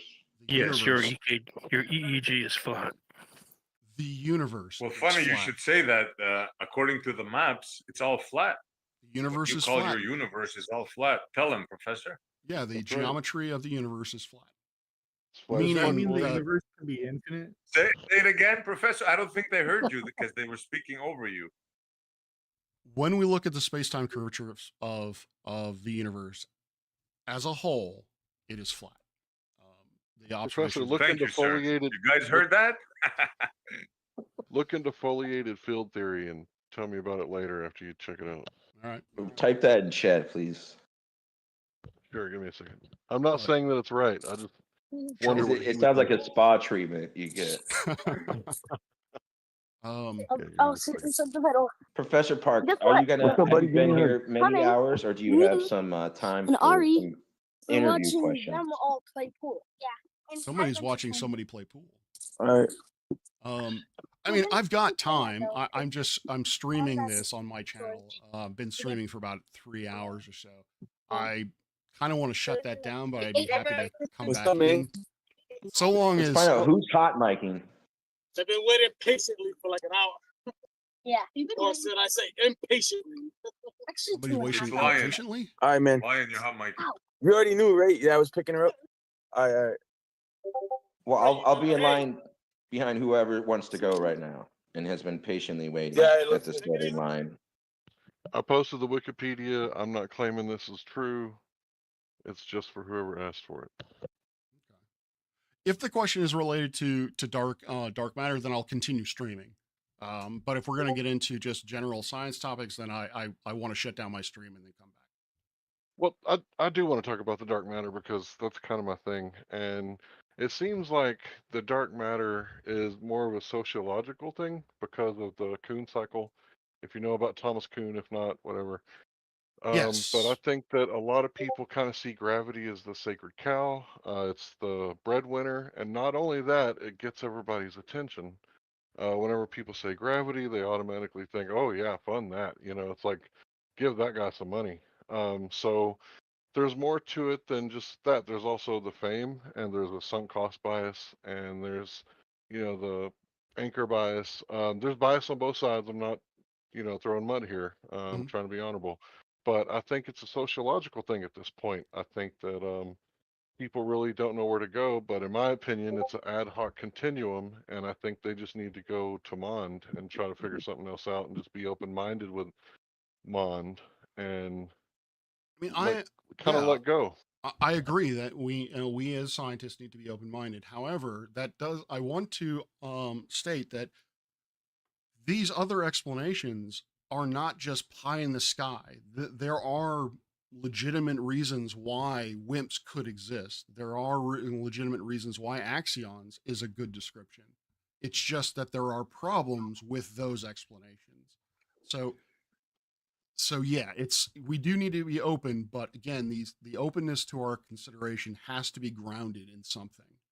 I'm glad you brought up Thomas Kuhn because I am much more of a fan of Kuhn than I am of Popper when it comes to talking about science, what science is, and how science operates. I will push back and say that Kuhn describes science as a social construct or as social anyway. His main point is that it is basically a paradigm shift. I'm actually currently reading his book, The Copernican Revolution, and in that he does state that there are social and societal pressures which prompted the revolution to happen, but the base science of the revolution itself is not based on society. So maybe you do have a point, or at least that is what Kuhn is is stating. But it's much more. I think there needs to be nuance to it in that. Yeah. So He coined the phrase paradigm shift. So, like, anytime you ever heard that, it's a reference back to him. It's just not a lot of people like tie his name to it. And I think it's really important because I spent like a year and a half on the fence, and I kind of think it was a good thing, just looking at both sides without bias, without, a lot of you guys like identify as astronauts. Sorry. You say we went to the moon and stuff like that. Yeah, So once yeah. you can separate your identity from your science, because there's not supposed to be that connection there, and I'm sorry, but the colleges, they kind of identify that way. Well, all right. So that is kind of getting off topic, but I have talked about this also, is what you're describing as a worldview, basically, and this is what, and Sabine, and the whole thing with Sabine is also dealing with this, is that we are fallible human beings. When it comes to the ideal, science must only be mitigated, or must be driven rather, by data. Is that wherever the data takes us, that is what the actual interpretation of that is what the universe is actually doing. However, we are all fallible human beings. We are all going to have certain biases, and that is going to affect how money is distributed. That is going to affect how well a differing opinion is going to be received by the scientific community. But as Tony pointed out, it is the hope and it is my belief that the scientific system as it is now, as flawed as it is now, will get it right eventually. There's going to be some rocky bits, but it will get it right. Kuhn talks about this in his I can't remember the main text that he talks about this, but he talks about this phenomenon. He also states that during the inter-paradigm shifting periods, that it is science's role to effectively validate the paradigm itself. That science, the appropriate, or rather, what science does is that it spends a great deal of its time verifying that the paradigm in which science is currently in is in fact the correct paradigm. It is only through that process that we can find the cracks. It is only through that process where we can find the scientific kernels that lead us to a paradigm shift. I think I would take it even more fundamentally than that. A lot of the stuff that ends up discussed in this server is not on the frontiers of science. This is everyday technology that we use every day, and people are debating whether or not it's right. We use satellites every day. We use satellite communications every day. We use satellite observations every day. We use gravitational observations every day. We use geochronological observations every day. So that there's a lot of what you're saying pertains on the edges of science, and people make the faulty syllogism that because this is true at the edge of science, it can be applied with equal validity to extremely well established brute facts of science. It can't. That's not the way knowledge works. And Larry's claim that he stood neutrally on between the two worldviews and dispassionately assess the evidence is patently not true, because he would come down on the side that the people that the technology we use every day is accurate and reliable demonstrates that the counter-scientific view is wrong. So But I yeah, don't know if you were here I for was my geocentric. Larry. Before you answer that, I just want to comment on this because again, I think we're getting to the point where I'm going to shut down my stream and I'll just pop back in. Tony, I don't know how much of my presentation you actually you got to see, but at the very end, I talked about this. It's basically that even though there are open questions within the current paradigm, GR, quantum mechanics, whatever, does not negate the power of those theories to be predictive in other circumstances. So even with classical dynamics, we don't need it for talking about rotation rates of galaxies.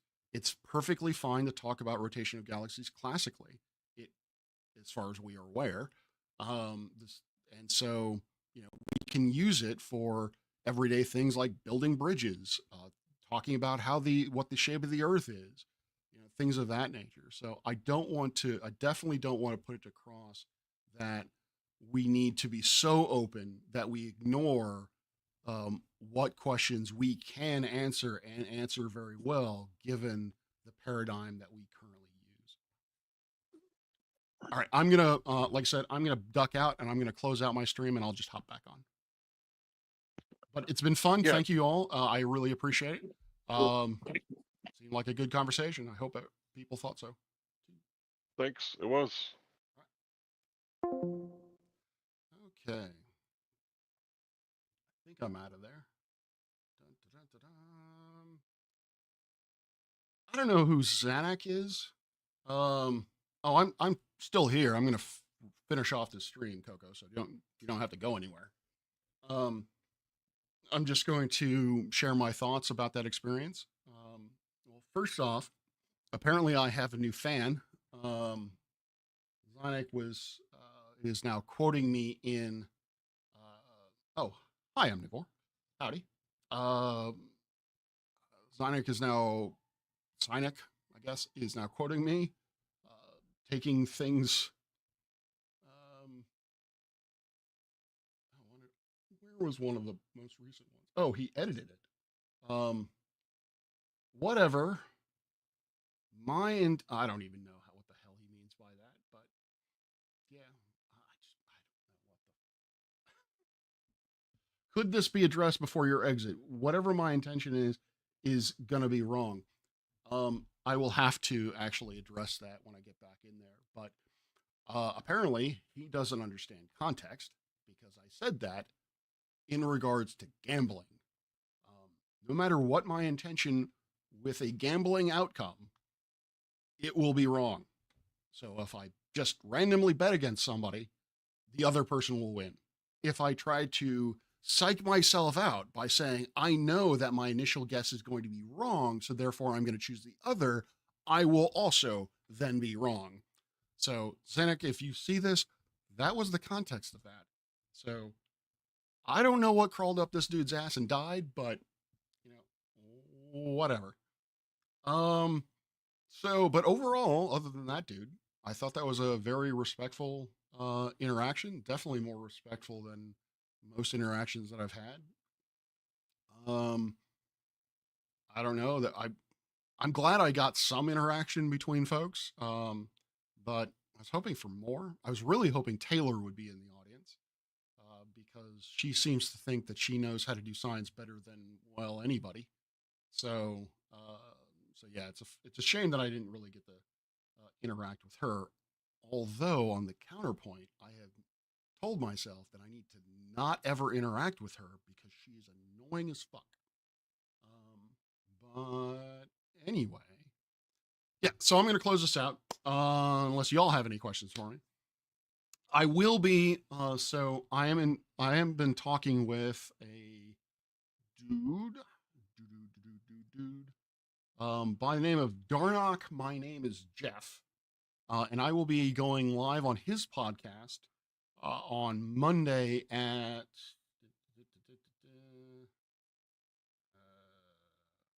wait for it. Okay, I must have skipped it.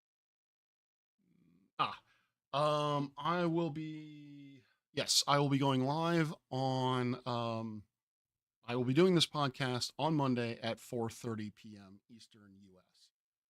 Apparently he's a Brit, so I guess that means 6 p.m. where he is, and it'll be a 3-hour podcast. So when I know more about it, I will definitely put that, send out the information so you can look at that. that stream is basically just going to be talking about the nature of light. Darnock, from my understanding, is not a science skeptic. He is, so we're just going to be, he's a filmmaker and he deals with photography. So we're just going to, he's going to pick my brain about what light is and what its interactions are. So awesome. Funny you should mention that. So I was in a discussion last night. My schedule is so messed up. I don't know if it was last night or really early this morning or whatever. But I was in Omnivore server and somebody brought up mock. Someone brought up the whole relational mechanics that you can't tell the difference if the universe is rotating or if you're rotating. And he mentioned along with this Newton's bucket. I was like, no, not Newton's bucket. So I think it's still a thing. I just haven't heard really anything about it recently. So we should talk about that soon. Again, this is my constant refrain. I haven't had time to look into it. So when I do, we should the two of us should definitely stream and give it a shot. So with all of that said, I am Professor Parks, PhD. I make content on astronomy, science, skepticism, and mental health. If you like that sort of thing, like, share, subscribe, do all that sort of good stuff. If you'd like to help me out and to help me grow this into some form of second career, please consider becoming a channel member. If you'd like to help the observatory out financially, please consider my Patreon. My Discord is, hopefully that link is still valid. My Discord is flashing across and my email is there. So if you want to contact me privately, please do. And I will happily answer any questions that you might have really about anything. The answers may not make sense and they may be completely non sequitur, but I will give you an answer to pretty much any question that you ask me. So yeah, without further ado, clear skies and peace out.